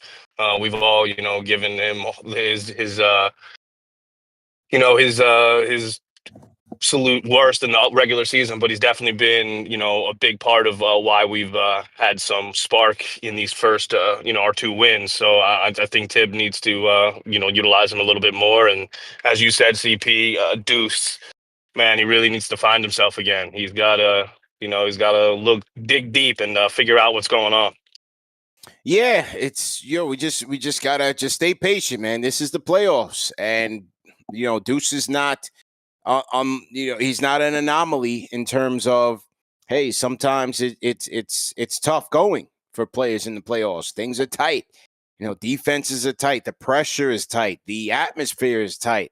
The way the referees are calling it is tight. So look, Deuce is just going to have to find his way. And last year, hey, the Philly series, he was great. Indiana series, he was terrible. We just got to just hope that he can push through and that, with Tibbs and the coaching staff, they're looking at tape and trying to find ways to get Deuce going. But it is interesting in terms of just overall how Tibbs uses that second unit. Like, again, for example, Campaign had certainly more minutes in that first half, but a little bit less in the second half. So we'll just have to see how things go when it comes to Game 4 and beyond.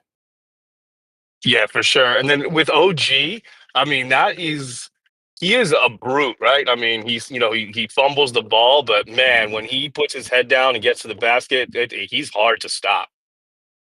Yeah, and it's just these guys like understanding that, Brunson has the hardest matchup with Asar Thompson. Everybody else should be able to eat. Whoever Tim Hardaway Jr. is guarding, is it Mikal, Bridges? Dominate. Like, you should be dominating. And OG finally figured it out. Like, Cade Cunningham, okay, I got to guard you, and you're tough, but you got to guard me, all 6'8". So let's go. Meet me at the cup. And, OG had a couple of possessions where he got the Bambi legs and stuff like that, especially in the first half. You know what I'm saying? But he got to it. But this is the thing with the Knicks. Like, just like people say, Detroit doesn't know how good they are. Sometimes I feel like the Knicks are still trying to figure that out in game 82 and beyond. So it's just one of those things, man. Just happy they got the W, For sure. Good win. Come back Game 4, and let's take a dominating lead. Appreciate it, man. Appreciate the call. So, guys, Zach checking in on the left coast, CK's coast. Salute to everybody in the chat once again, man. Hit the like button, hit the share button, subscribe to the channel. Almost 3,000 people on the check-in. If you guys are new in the chat, leave us a hashtag new. We'll definitely shout you guys out. And let us know where you guys are checking in from, man. You just heard from Zach on the left coast. Shout out to our left coast Knicks fam, everybody out there in California. But, hey, throw your cities, throw your countries, throw your flags in the chat. Let us know where you guys are checking in from, man. Number one show for the Knick fan, by the Knick fan. That's what the towel says, man. Shout out to everybody that came to the watch party, fellas. The watch party was rocking. And you know what the best thing about the watch party is? The curse is broken? Well, I mean, I never believe in that. I never believe in that. Yeah. But yeah, we did win at the watch party, right?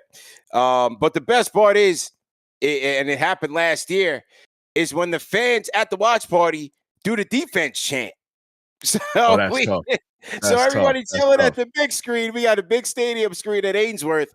Everybody's yelling defense. I had this towel at Ainsworth, and you feel like you're in the stadium. So that was great. And then obviously you saw in Detroit, we had a lot of Knicks fans in there. J. Cal was sitting there on the baseline. Him and his brother Josh were there. So shout out to J. Cal. My guy James Stanzoni was in the building. So, despite the fact that Detroit tried to have us locked out of there, the Knicks fans still find a way, as usual. Nice for sure. And speaking about J. Cal, shout out to J. Cal for the $100 super chat. He said big win was courtside. Shout out to him. Yeah.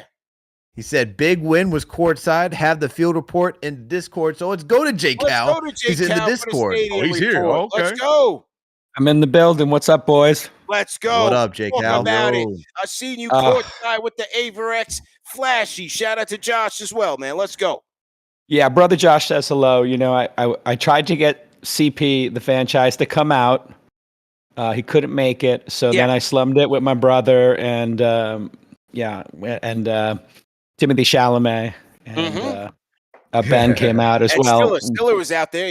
Yeah. The four of us rolled, but it wasn't the same without you, CP. It was a hostile environment. Yeah. This is a hostile environment. I was walking back with the Kith jacket on. Yeah. Somebody saw me. He said he wanted to throw down. I said, "You don't want this smoke? I'm from Brooklyn." He backed down, but I have to say it was pretty funny. It was hostile. But in terms of the game, you could see that this team is learning, and this coach is learning. This is a very pivotal game for this new squad. Remember, this is a new squad, right? And we're all healthy. They didn't take the first 2 games serious enough. We know what happened in game 2. You and I were there. Too much hero ball. Then we look tonight, right? What do we always criticize Tibbs about the rotation? He played 9 players.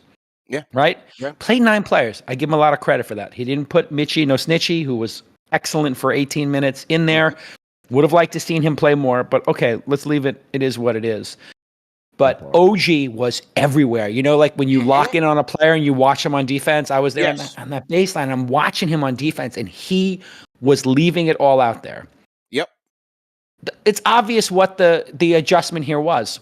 We got 5 minutes of proper hero ball from Brunson at the end of the game. That's when we need hero ball. Yeah. When when they're cutting it, they kept making runs. Man, we would have this 12-point lead, 11-point lead. They cut it down to 3. They cut it down to 4. I was tight. I wasn't as tight as you in game 2, but I was tight. I was not CP tight. I was J-Cal tight. It's like 2 levels lower, but Cat was a beast. And we made that adjustment. Yeah. It was obvious that Brunson said, I got to get my guys involved. He got everybody involved. And, I don't know if you noticed in the fourth quarter, this is like, I think Tibbs had a pretty good game plan, which was, he's like running, he's moving the ball. One of the things I do at the game, when you sit with me sometimes, I count how many times we get passes, on each offensive set. And when we went to that game 2, it'd be like Brunson brings it up, he passes it, Cat hands it back to him, and we're back to hero ball. This time we get that 3rd, that 4th, that 5th sometimes pass, and that's when the good stuff happens, right? Right. And so I saw a lot of that. And just Brunson distributing is just so beautiful. When he distributes, he's dangerous. When he gets other guys involved, the team is dangerous. Yeah. And I just had this. Well, you know what, JK, the one thing that I love about JB, and I was on the way here, I was talking to Steph, and we were talking about it. The one thing about Cap is that he always corrects. Yes. Student of the game. The next time. Yes. Always. Regular season, postseason, he always corrects. No 2 duds in a row. He's gonna do that. They were amazing from 3. Like, this team is very impressive for a team with 1 star. Like, they were just. At one point, I looked up. They were 57, 58% from 3, and I was just like, okay, this is a dangerous team. They can cut the lead down to a 2-basket lead very quick, and we saw that when we came back for the 3rd quarter. We're up 13 points, and all of a sudden, it's the 3-point game. Yeah. Like, this is a scary team when it comes to the 3-pointers, but, man, I am so happy that they took corrective measures. They played like the dogs they are. Josh Hart had a good game, I thought, solid, coming back a little bit. We're seeing more life from him. I still want him on the bench.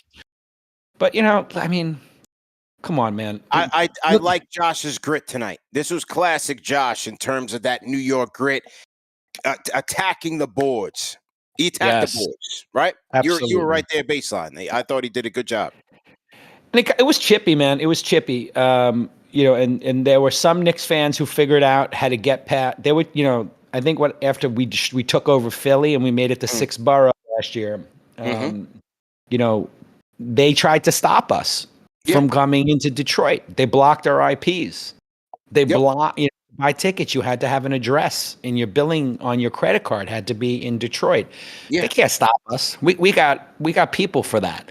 Yeah. We got connects. We can figure it out. And there was a lot of Knicks fans there, not as much as Philly, but I just want to let them know. And I told them at the end of the game, when we were shutting this all down, I told all the Philly fans, I told all the Detroit fans, I end on this, that I'm officially making them the 7th borough. So now we own that town too. We own that. That's the 7th borough. Staten Island is number 5 in the ranking. We all know that. No offense. They know it too. And then it's really, I think, like, I would even say Detroit's a very nice city. We'll put it in number 6. Yeah. Philly's dump. We'll put that in 7. What's the culinary scene like? Did you eat dinner yet? Did you eat dinner tonight after the game? I went to it's a dynamite culinary scene. I got an incredible burger from this place, Ghost. Incredible. The people are really nice here. They cleaned up the city. Kind of like Brooklyn vibes, circa 2010 when they cleaned it up and made a little fancy dancy. Great arena. And the fans are, they're a complete disaster. Yeah, They're a they complete got a little disaster. nasty with Cap. Man. They tagged me in some filth on Twitter. I was Unbelievable. a It's like little taken aback by that. it's a family show. You can't even play clips. And I'm like, No. guys, I tried to explain it to him. That's not the guy. You don't want to poke that bear. You don't want to Like, do that. no, Nah. that's not the guy to try to get in his head.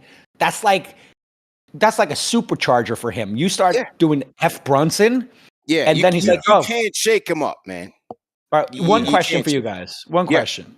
Maybe Alex, I know you're a student of the game. Maybe you can help us here. The second they got 0.5 seconds on the clock, we got 2 free throws. Everybody's leaving the arena. And I'm like, do you miss the second free throw? Because you have to have 0.4 seconds in order to make a shot, right? Mm-hmm. And they got 0.5. And I'm like, I think you're supposed to, with 0.5, get the second shot, Alex? You're supposed to not try to rim it off? Or are you supposed to? What's the math, the logic here, Alex? I think the logic for that one is that if you go with 0.5, if you rim it, they have to get the rebound and then the clock will wind out. So you're not going to get a time to call a timeout, try to inbound the ball. Even though Detroit was out without a timeout, I don't think you just wanted to get set. So they're going to have to just scramble to run up the court. So that's why they tried to do that. Obviously, obviously Detroit tried to, figure out a way to big foot trick that going was on the there between the fishiest thing, scorer's man. table and the officiating, man. They tried to screw us there, J. Cal. They sure did. I couldn't figure it out because I'm in the arena. I'm like, what is going on? Why did no time come off the clock? And then the backcourt violation, they were going crazy. I'm like, they're adding time. There was a lot of weird, funky stuff going on here. I don't want to say it's any Tim Donaghy kind of stuff, but never know. Maybe people are over-unders. I don't know who's trying to get their to wet their beak in the situation, but maybe a little investigation into what were the shenanigans at the end of that game. Because it did. I looked at, man. That was a little fugazi, man. It was a fugazi. I don't know. Didn't work. They tried, but I think Try again. I think try again. I think we're in gentleman's sweep territory. I don't want to get cocky or anything, but I think this is the breakout game when we realize if we're intense, if we move the ball, if we don't play hero ball, and everybody calm down. Calm down. You notice how like they let the game come to them and they slowed it down. Yeah. They slowed it down. They're like, hey, we know we got to get some screens here, get some passes going here. Let's try to make some good things happen there. The defense was spectacular, man. We were smothering every time on these defensive sides. They were dialed in. I mean, listen, and it's JB a three. Didn't get exposed as much. He didn't get exposed as much tonight. When they doubled him, when they tripled him, they were like, okay, yeah, I'm just going to pass the ball, which is what you're supposed to do. Like, if there's 2 people covering you or 3 people covering you, there's 1 or 2 people open. So just swing the ball and make it nice. And Cat, man, he's so wonderful to watch. Great game. Shout out to Morgan and Morgan. Shout out to Skims for a box of briefs. I'm glad you're on the box of brief train finally. I've been on it for many years. Skims, shout out to Skims. I don't know who else is sponsoring tonight, but Morgan and Morgan, if anything goes down, I'm going. LinkedIn. We didn't get to our LinkedIn read, but we'll get to it. Oh, well, LinkedIn, I use that every day. Yeah, use the promo code CP and F Detroit, and you get like a free whatever. Yeah. Okay, see you. All right, I'm out. Let's go, man. Safe travels. Let's go, baby. In the chat. Let's go. Sitting baseline with the Averex. Said a Detroit locals press. By the way, the tickets were $72. They got no money in Detroit. Wow. I think it was like 2 for 1. Yeah. Salute, I think you can get season tickets for $800 for the season. Let's go. And a little Caesar's pizza for the right. Oh man, the best pizza they got, a Little Caesar, man. It's whack. The best pizza they got in Detroit. Caesars, man, Little Caesar garbage. Disgraziad. Yeah. come get an upset stomach while watching a Pistons game. Yeah, Right in the garbage with that disgraziad.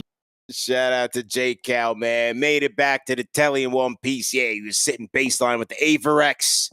Said the locals pressed him, but he got up out of there in one piece. So shout out to J. Cal, man. He's in hostile territory, man. And Detroit. Did you see what they tagged us in, Al, on Twitter? Man, I didn't see it, man. Man, they had these 2 ladies, man, and I did see that. I did see that. Yes. I thought there was something else I was with a missing. lot of obscenities. It was not a family show. Oh, on Twitter. yeah. I did see that, Dude. yo. They were chanting that in the arena way too. I was like, wow. I said, all right. I said in the play-by-play, don't correct any of them. Let them keep going.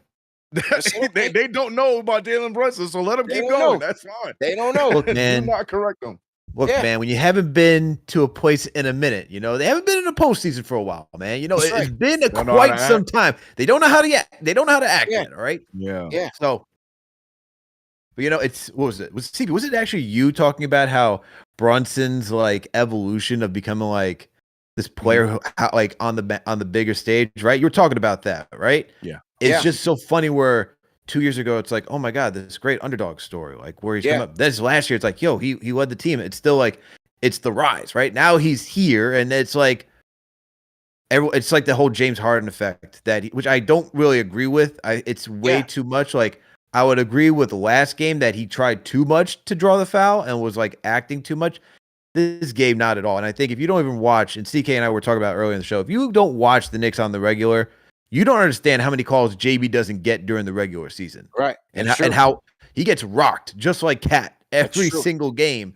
And so when you start to see him get to the free throw line, it's like, this guy deserves it. He is getting pulverized every single time he goes down the lane. And here's the other thing. Yeah. I think people don't understand when, and shout out to Bryce, man, once again, great conversation last night about drawing free throws. The thing is that you don't have Julius, right? Another guy who can create and who was willing to go draw fouls while creating, right? Now it's all on Brunson, who has to create. Can you think about going 39 minutes and just trying to score naturally for 39 minutes? Do you know how tiring that is? Can you think about how exhausting that is? And so if you're like, yo, man, I don't feel like getting downhill right now to that degree and trying to maneuver, contort my body just to make this shot, what's the next best thing that I can do? Let me slow down the game, take a breather, because they got to bounce the ball, check it up to you so that way you can shoot a shot. Let me go draw the foul, man. Like, there's that element of the game that people I feel like are just not looking at. Yeah. And you know what? Me and Steph were talking about when I was on the way back. And, look, some people might not want to hear, but like when we think about the evolution of Brunson, this is only the third year of him running his own team. And not just running his own team, but a team with this much talent. Yeah. I think there is a little bit of an adjustment and that has to be had there. Right? Not just the talent and expectations. And expectation. Yeah. So, but and one of the biggest markets. Yeah, yes. It's a lot. It's a lot. But like I said, with Cap, he corrects the next game. And like you said, CK, in the market, that is why I salute him as Cap. I rock with him. And that's why on Monday night, I was steadfast. You got to move the ball, Cap. You got to move the ball. And what he say with the media this morning? I got to move the ball. I got to get off the ball. And what he do tonight? He got off the ball, right? He didn't cheat. He didn't hit all his shots. Okay, that's fine. You had enough help. But I thought his intentions and his floor game overall was good. But CK, I got to tell you this because as J. Cal mentioned this point about, pressure and all this, bro, the fan base is buckling so bad under the pressure, bro. it ain't just the players, Al. Let me tell you this. So I'm at the watch party, right? Shout out to everybody that came through to the Ainsworth. Great crowd tonight. We had a great crowd. We had the stadium TV. Ainsworth was rocking. It was great. Sunday we'll be back and we'll be on the roof. We'll be on the roof on Sunday. It's going to be a great, good day on Sunday, and we'll be on the rooftop terrace at the Ainsworth. So make sure you guys come through and pull up on us. So, anyway, obviously, as you guys know, the way the game was flowing, and Daniel, let's go main screen for this. As you guys know, as the game was flowing, Knicks were up, right? They were having their way. They were doing their thing.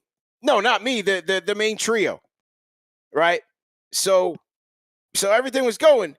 Then Detroit made their run, right? CK, second quarter, right? So second quarter came the Timmy run. Where I don't know if they took the lead at that point or they had cut the lead down. Maybe they had taken the lead at that point in that second quarter run, CK. Yeah, they were cutting it down. They didn't take the lead, but they were getting. They didn't take it, right? They were cutting it down. Right. Here you go, and every commercial, I'm back in the play-by-play with CK in them. So I'm looking at the chat. I'm like, here we go. Let me see how the fans is gonna respond to this now, this adversity. And it was like literally, Al, one chat after another. Game over. Game over. Brunson this. Fire Tibbs. Hart this. And there was literally like one comment after the next was just addressing the team one by one by one. And I'm just like, yo, here we go with the panic again. With the diapers. Like, yo, we have to, like, how do we all of a sudden forget that basketball is a game of runs? This is the playoffs. It's supposed to be hard, right? And like, we're living and dying on every shot, every second before the series is even over. Here we have it, 1-1. It's a 1-1 series, and people are talking about what the afterlife looks like. They for moved. The Knicks. Yeah. Mm-hmm. I was on ESPN twice yesterday. My guy Ty Butler. If the Knicks lose the series, what are they doing in the offseason? It's 1-1 at that time. The series literally just started. And I'm not trying to tell fans how to fan, but I just find it so comical and interesting that like we're trying to get to Boston in one shot. Right. Every game gotta be a blowout. But CP, when we got back in it, we took the lead back. What the chat look like? Quiet. Oh man, great job. Great job. Right. This is why I love Jalen Brunson. That's our captain. Everything. Timmy gets him the lead, and all of a sudden, game over. It's the second quarter. I said, "Oh my God!" I love it. We're on a whole nother level right now. I love it, man. I embrace it. I find it so comical at this point. I've had a great time with it. We have regulars that we point at, waiting for them to come in and bring the same energy.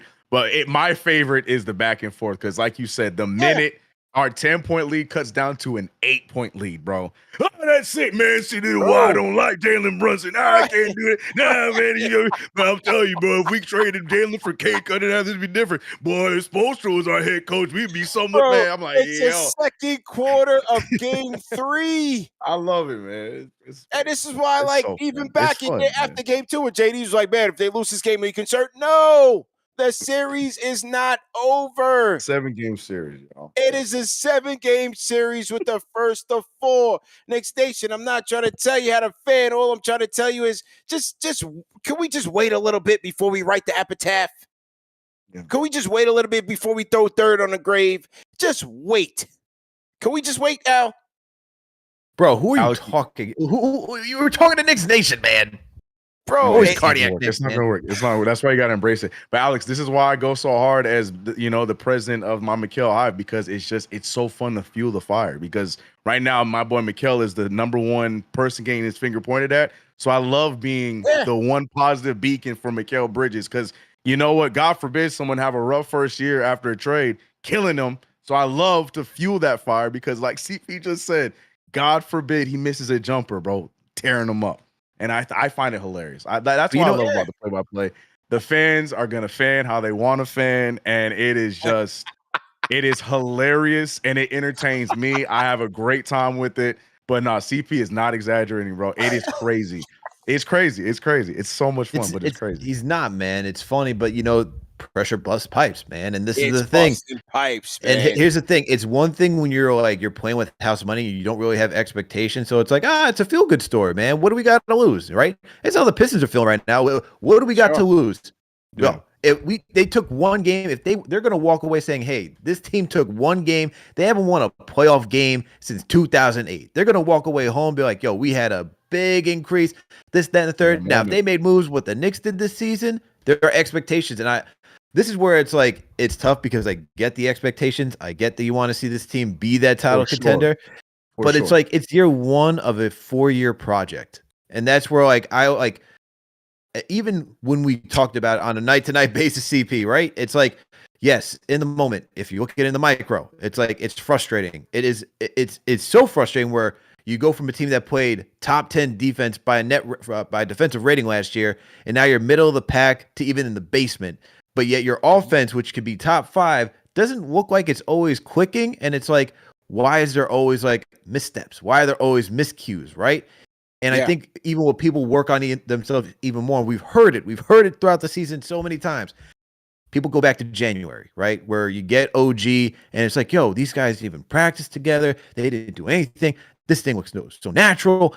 How come we have a new team with so much talent? It doesn't look like that. And it's like, look, yes, guys still have to adjust to learning how to play next to each other in the system, whatever that system may be.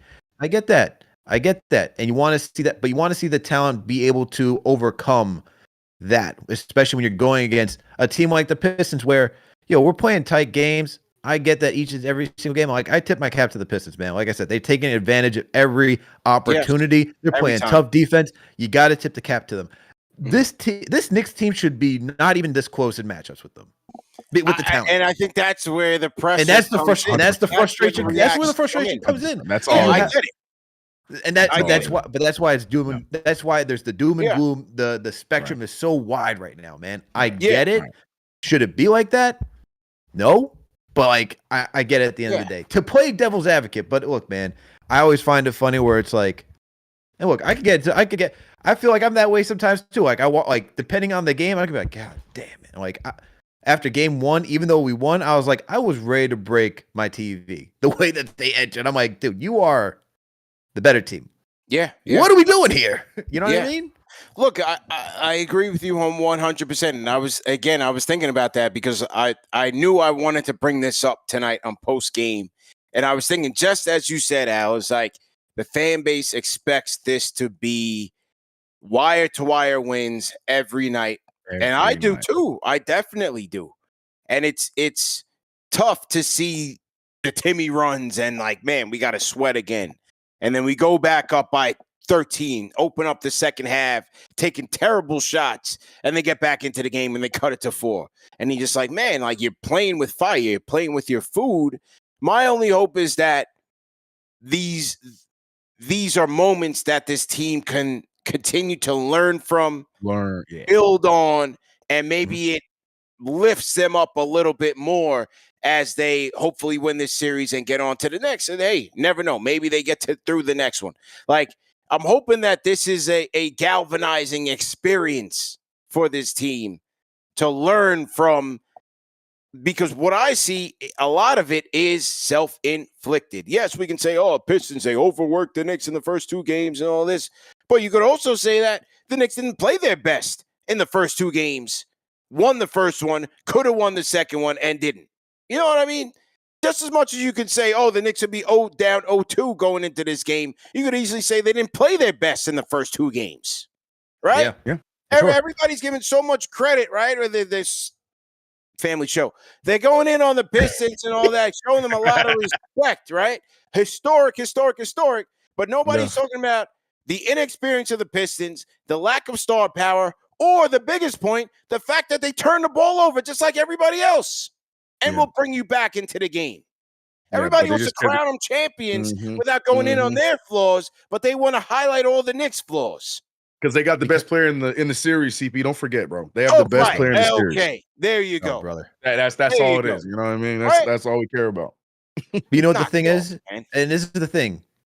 It goes with anything, man. Everyone loves a new shiny toy.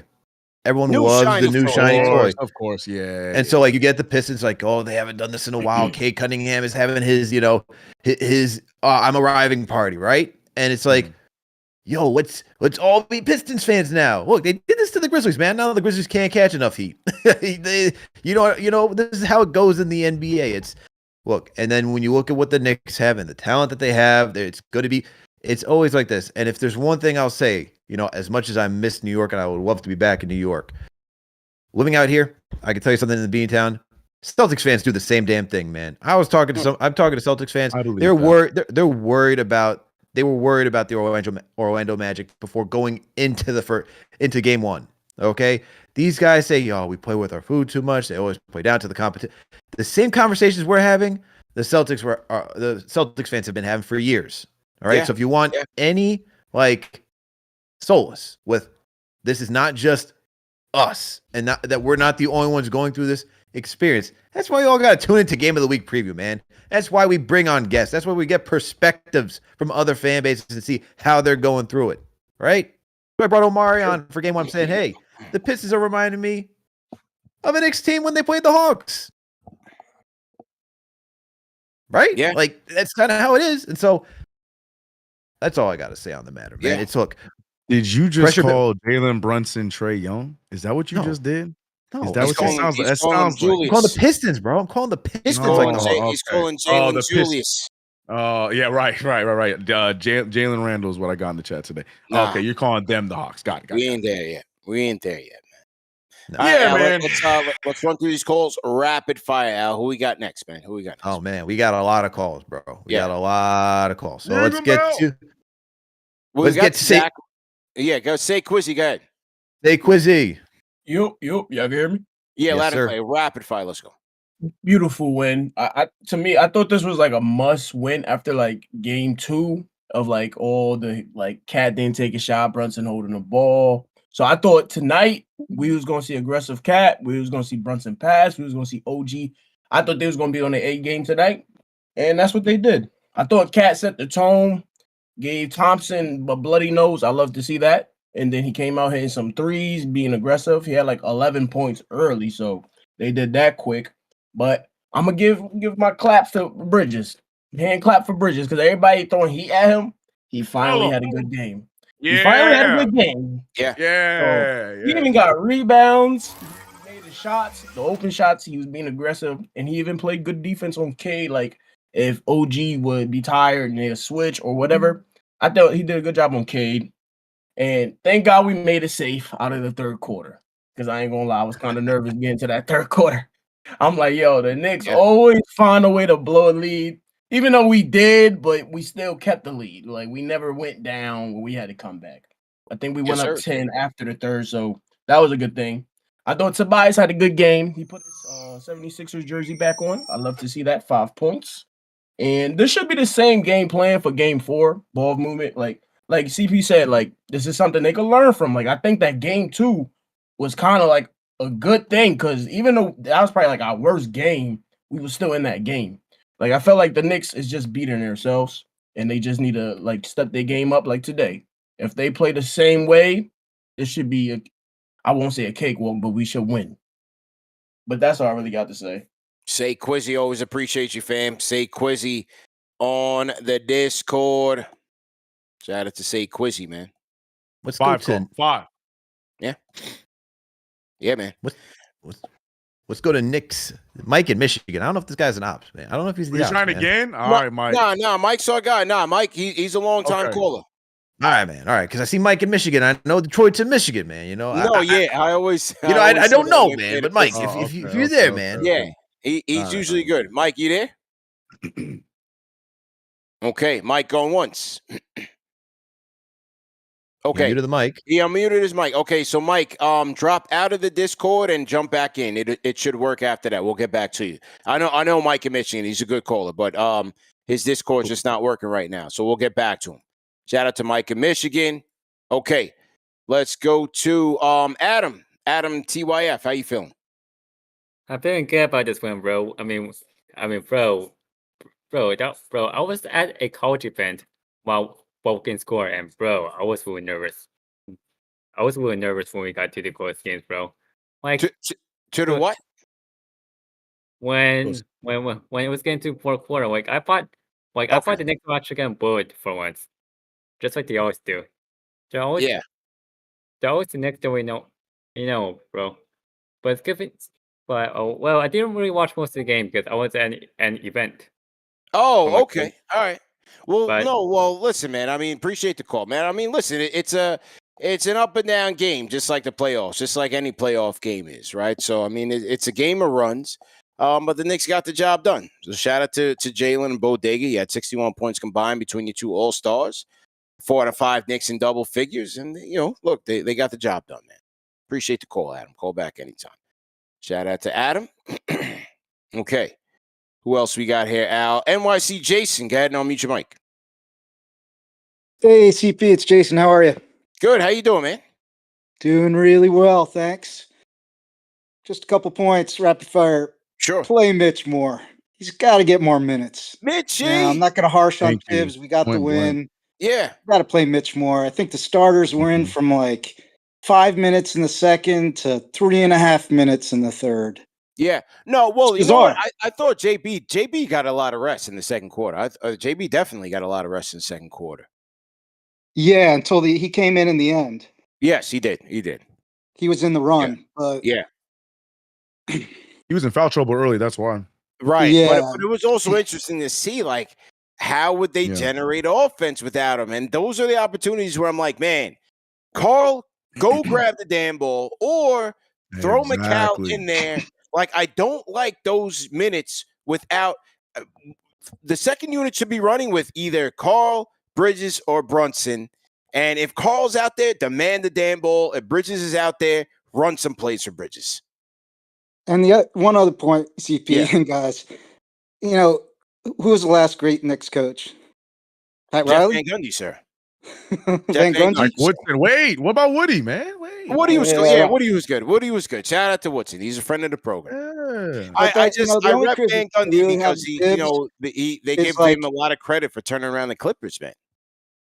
Yeah, Sure. and all those guys had good feel of the momentum of the game. Mhm. In the playoffs, coaching is so important. I disagree with Barkley. Coaching is so critical. Yeah, guys got to hit their shots, but the coach can stop the runs by taking a timeout and subbing guys in. Sub guys in to break momentum and go on your own run. Change it up. Yeah. Come on, Tibbs. Make some adjustments, baby. Thanks, that's all I CP. ask. There you Have a go, good man. one. Call back, man.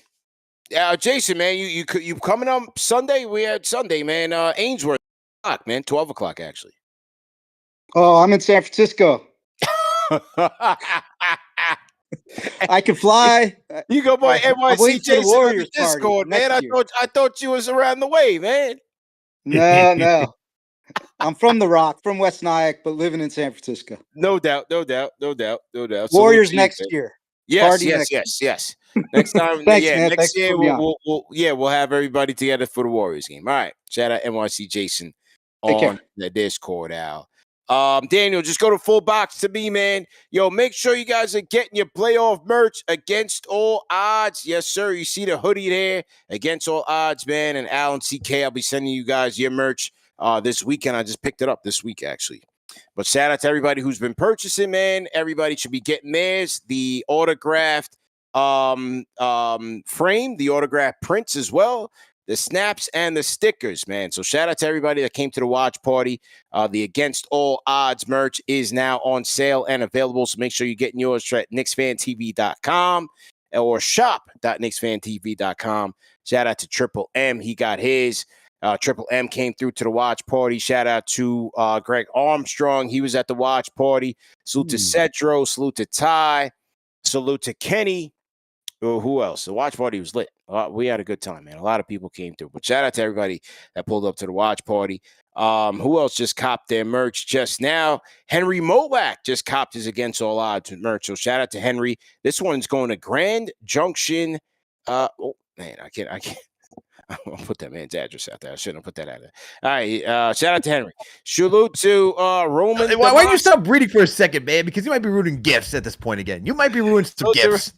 Yo, listen, man. CP ruined Christmas. He might be ruining some birthday gifts right now. Who knows? Father's Day gifts. Come on, man. All right, yeah. I can't be doxing people. But one of the things, as I'm looking, because the orders are coming in, and I'm just looking at it. But you know, we were truly shipping worldwide, man. Like we've shipped out merch this week to Japan, to Sweden, to Israel, to London, to Germany, all this week, bro. And all over the United States. Like, literally, like, obviously we have our borough people, but our Florida fans are heavy with the merch. West Coast, Las Vegas, Los Angeles, where? Singapore, yes.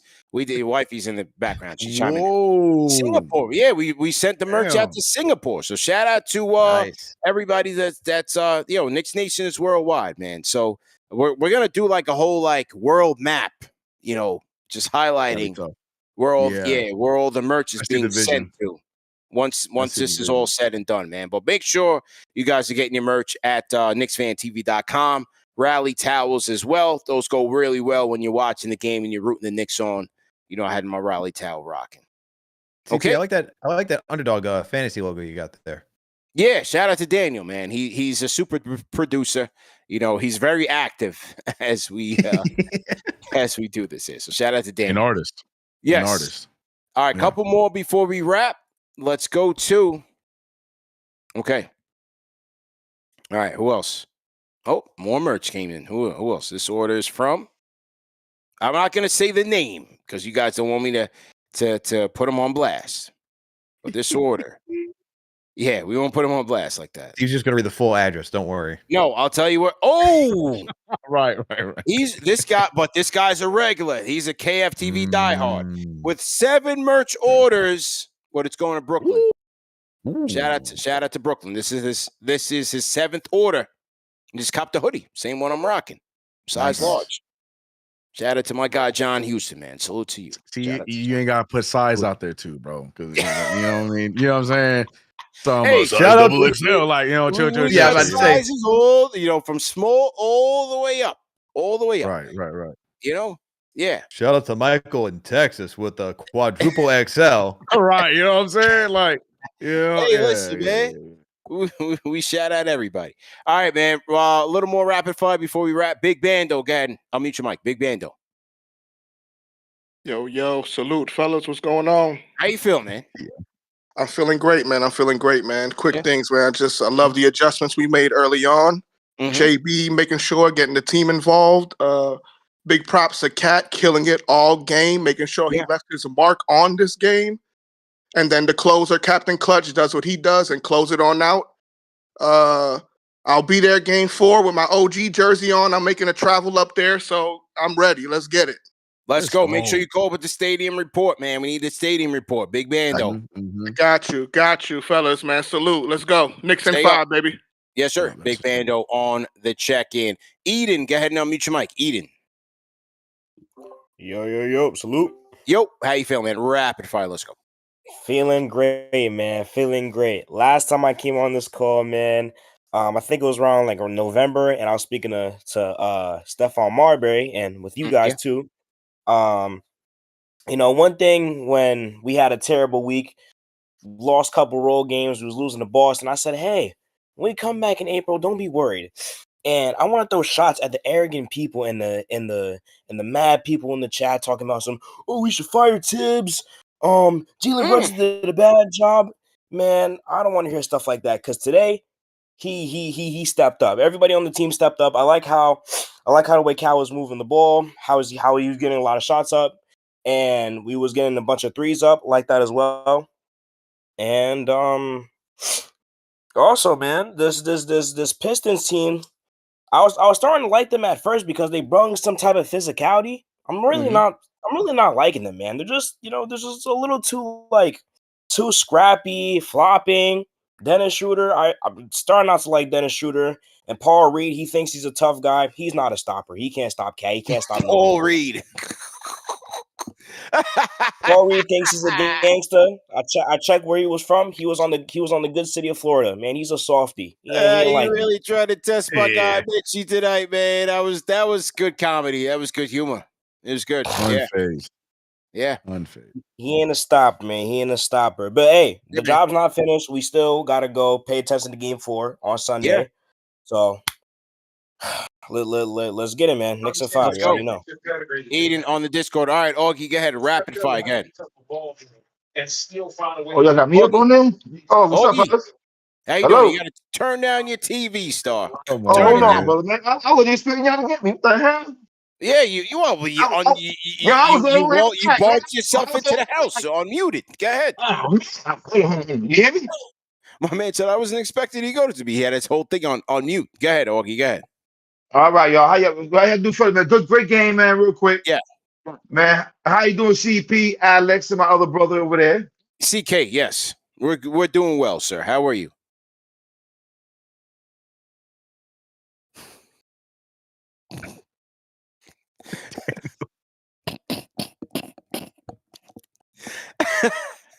Hi, Augie, call back anytime. Flavor Flav, go ahead. No need to like Flavor, you there? Do we have Flavor Flav? Okay. He wasn't with us. Well, Aguie just fell into the abyss. I don't know what happened to Aguie. So he just completely dropped out the Discord. Flavor, are you there? Holy. Flavor Fabe. Going once, twice, thrice. Okay. Yeah, I'm here. Can you get me? You hear me? Yes. What's your name? Where you calling in from, man? Yes. Can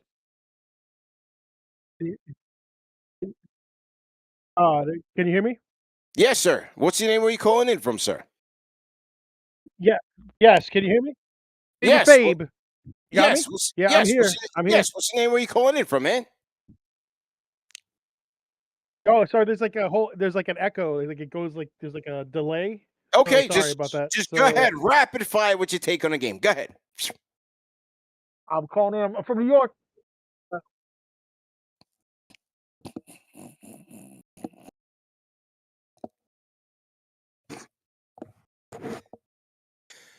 Bro, the delay couldn't have been that crazy, fam. What are you calling it from the 1980s? All right. We're waiting on you. Salute to Alex, CP, and CK. I'm glad you made it out when Mikal finally did something right. I appreciate it. Yeah. I'm going to give him the flowers. He had a great game.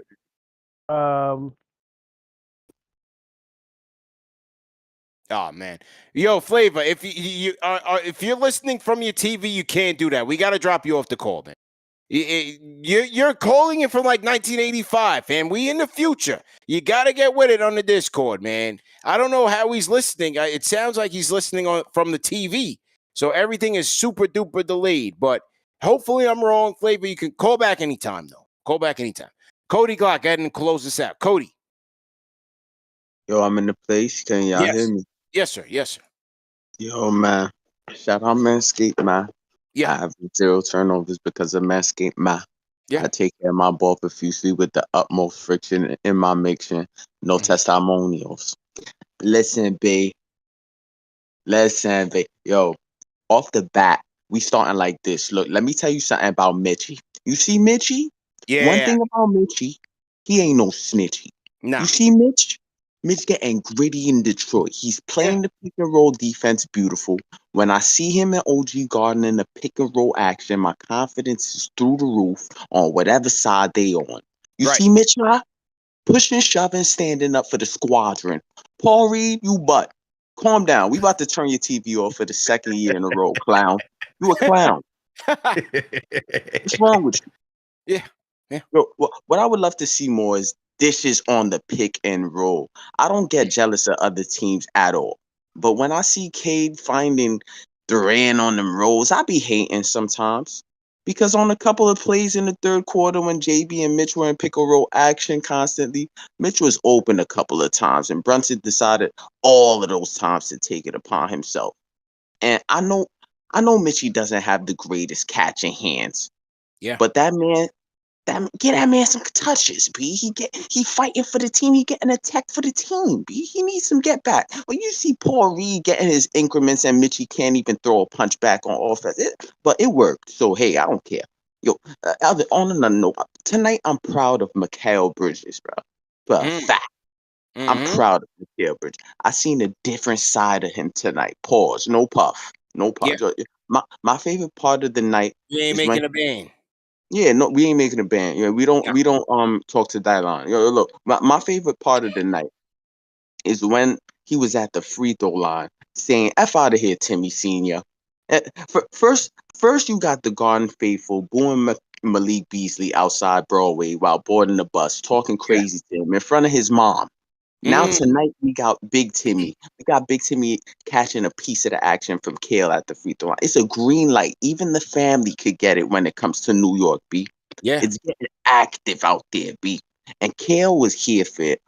All our top players came through for us tonight. All the guys we put in the bag behind came through for us tonight. 30 and 30 for the number 1 and number 2 option. 20-20 for the second and third option. And the scary part is, Deuce not even activated yet. It's lit for game 4, B. Right. It's lit for game 4. One more thing, man. Dennis Schroeder, I don't like him. I don't like him so much, right? I don't like him so much that if he was a free agent next year, I would not ask him to be our de facto point guard off the bench and back up JB and solidify our bench scoring match with Kolik's playmaking. That's how much I don't like him. It's the opposite though. When the Knicks win, I want campaign to do that stupid Detroit dance I kept on seeing the crowd doing in the commercial break. That you know that one where they put their fist up and they would go up, down, left, right, like they do. Oh, I don't know what that is, yo. Shout out Nikki Pipes, man. Yeah. Shout out J Cal, man. Shout out J-Cal. CK, yo. One thing about CK2K, right? Yeah. He is no snitchy, B. He's up there getting play-by-play on the West Coast for the man them. For the Play-by-play was lit. Play-by-play was lit, man. For the brethrens. Yeah. Like, yo, shout out J Cal. Shout out my boy Bobby B, man. Bobby B, if you hearing this, man, shout out Bobby B, man. Yo, shout out Chuck D, man. Shout out Taka Michinoku, all that. Yo, I'm out, man. Rapid, yeah, it wasn't rapid fire. Nah, it wasn't, man. But yo, you family. Shout out to the Glocks. Yeah, Shout man. out to the Glocks, man. Salute to Cody Glock. Okay.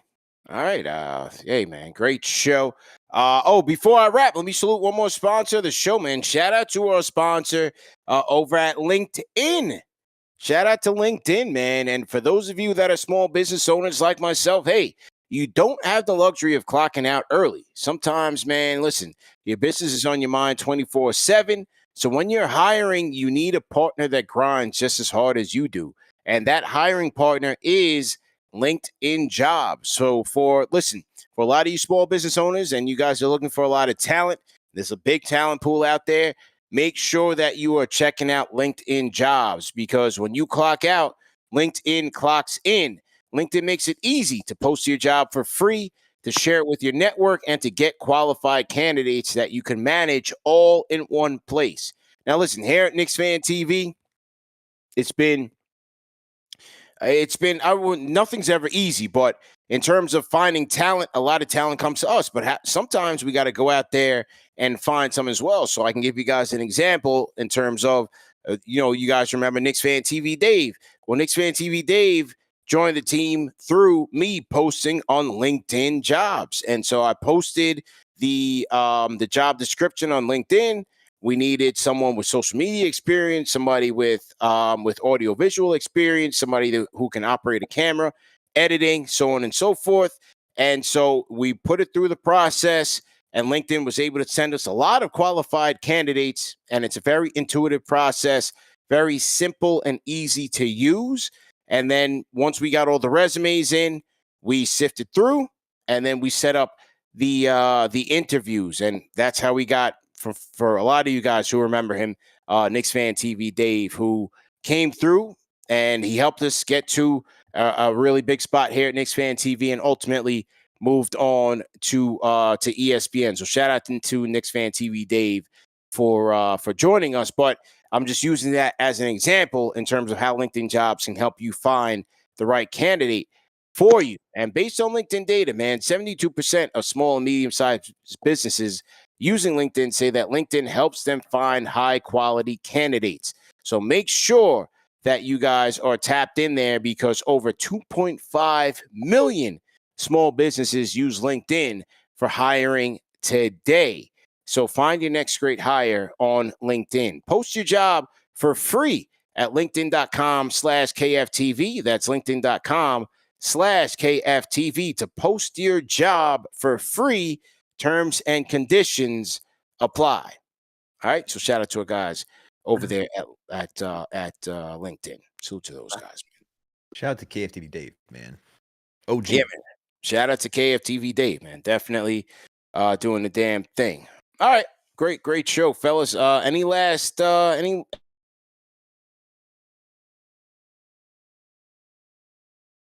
I'd like to hear you, but you kind of dropped out of the Discord. Oh, that's what happened. Yeah, CP dropped out of the Discord. He doesn't even know yet. You left this? Okay.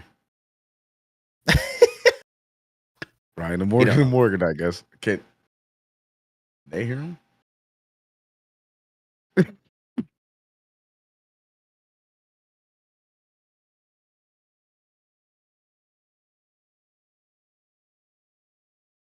All right, I'm good now. Welcome back, brother. How did I leave Discord like that? I don't know what happened. Where did I leave off? I was saying any last thoughts before you Right. wrap up. That was it. That's literally the last thing you said, and then you just left. Oh. I thought you was pranking us. Yeah, nah. CP's like, and this is my quiet exit. Oh, not where? Oh, later, guys. No, Ian Begley will join us tomorrow on the Bleacher Report show live from Detroit, 5:00. Me and Ian Begley. And Al will do Game of the Week. When we doing it? Saturday or Friday? Either one. We'll discuss afterwards because either Friday or Saturday works. All right, cool. All right, so yeah, man. So the series continues 2-1 Knicks. We'll have Ian Begley. We'll have Game of the Week preview. So to everybody in the chat, make sure you guys are getting your merch. Shout out to Damian Tucker. Just got his merch. Shout out to Damian. He got himself a rally towel and a Against All Odds shirt. All right, so shout out to Damian. We appreciate you, man. Get your Against All Odds merch on KnicksFanTV.com. CK and Alex, great job. Salute to the replay gang, of course. Don't forget the super chats. Oh man! All right, go ahead, Al. Start us off. Oh, completely forgot, man. Go ahead. Yeah, man. We can't forget the super chats. So shout out to Stop the Panic. Good name, man, for winning this game tonight. Shout out to Stop the Panic for becoming a franchise channel member. LD with the super chat says, coach using NBA Live 06 controls on NBA 2K25 2-1. That's hilarious as all hell. Shout out to Mark for being a franchise channel member as well. $5 super chat says, let's go Knicks. Okugawa gave it all his all. Dude looked like he was my apologies. I got you. Yeah. Dude looked like he was about to collapse by the end. Let's see what else we got here. We got Nate Lopez. Shout out to you for being a franchise channel member for 5 months. And you gave out not 5 months. He gifted 5 Knicks Fan TV memberships. Shout out to you, Nate Lopez. Shout out to Nate. LD didn't call in tonight? Nope, not at all. Wow, okay. He only calls in when they lose and he's got something to say. Shout out. And when you're here, man, he likes sparring with you, CP. Yeah, he does. Shout out to LD, man. Call back anytime. Salute to LD. Shout out to Honcho for gifting a one franchise channel member, franchise channel member. Yep, appreciate you, man. Let's see who else we got. We got D Olive with the $5 super chat. How do y'all feel about the Mitch Cat duo? I like it, man. I like the duo. I would like to see. Yeah, exactly. Shout out to Tony Banks for the $10 super chat. Alex, tell the Pistons that they can't be bullies and crybabies at the same time. That's a fact. Where are the Pistons fans in the chat tonight? They're quiet tonight, man. They're here, man. They're just watching and quiet. You know, they're being peaceful, being quiet. Pacing, punching air. Yeah, crying. They are with us. They always are. Hey, shout out to them, man. They got nowhere else to go, man. You know, they got to come here. That's it, man. It's so true. Yeah. Shout out to D Soul for the super chat. Says, I'm paying for Alex to raise his feed by 5 decibels in volume. We fixed that. So shout out to Daniel and myself for getting that on track. Shout out to Gotcha Open for gifting 5 franchise channel memberships. We got CL Kenrick with the $5 super chat. So what's good, KFTV? Great first half execution. Detroit try fight like Philly. So much trying to keep Knicks fans out of Detroit. Pistons crowd quiet now. That's a fact. Who else we got here? We got Boxing Fan 189. Shout out to you for the $5 super chat. 9 bench point versus Detroit's 40 bench points. Tibbs needs to take a look at that. That's gonna hurt us down the line. Hopefully they can bounce back and get strong, man. Shout out to Boxing Fan for becoming a franchise channel member too. Shout out to you. Santana with the $5 super chat. Man, that crowd was great, but it was great to be. It was great. Oh, I can't remember. Great FOB here. Am I missing something with that? Oh, wait, where are you at? Santana with the $5 super chat. Shout out to Santana. He was in the building tonight. He was in Detroit. Where are you? Oh, great to be there. Okay, now I'm getting it. Great to be there. He says, Section 123, great win. Knicks in 5. We all know it. We look good. We answered all the runs. Shout out to Santana, man. Repping. Yeah, man. Yeah. That's his second super today, too. Shout out to he also supered in play-by-play. Shout out to him, man. So he was in the building, repping, and didn't miss the content. That's a KFTV diehard, man. He's a franchise channel member. Salute to Santana for sure. 100%. All right, go ahead, Al. We got Clifford with the $5 super chat. Shout out to you, Clifford. He says, most neurotic fan base in sports. Hey, he ain't wrong. He is not wrong. Yeah, he's not wrong at all, man. He's not wrong. Shout out to Chuck D for gifting 5 franchise channel members. Throw a hashtag P in the chat, man. Shout out to the Rhyme Animal, man. Shout to the Rhyme Animal. Yep.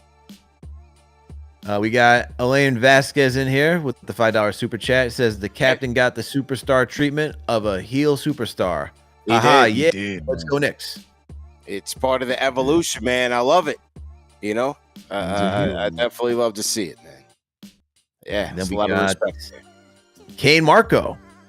Shout out to franchise Kane. channel member for 27 months. Shout out to you. Salute KFTV. Patiently waiting on my prize from the other game. Knicks in 5. Also, are you guys going to bring merch to the watch party on Sunday? Yeah, we did. We brought the Against All Odds merch to the watch party today. So shout out to everybody who copped. Yeah, Sunday, man, early start, and we're gonna be up on the roof at the Ainsworth, man. It's gonna be a good day here in New York. So we're gonna have a rooftop watch party here in New York. So make sure you guys are pulling up to the Ainsworth. We will have the we don't have the link up for the watch party tickets yet, but we'll have it up early on Friday morning for you guys to go ahead and get it. So hopefully we will have the entire NYC out to tap in. Right. Okay. Let's see what else. Do we have any more super chats? Nicholas Johnson from Australia, Al. There you go. Aussie. Yeah. He says, what is Anzac Day? What is that? Anzac Day. Anzac Day. Anzac Day in Australia at the pub, still tuning in. All right, sounds fun because Up he had the a Knicks. pub. So. Yeah, I had to do some research first before I said it out loud, but I did say it first. It says Anzac Day is observed on April 25th in Australia and New Zealand, commemorates the landing of the Australian and New Zealand Army on the Gallipoli Peninsula during World War I in 1915. Okay.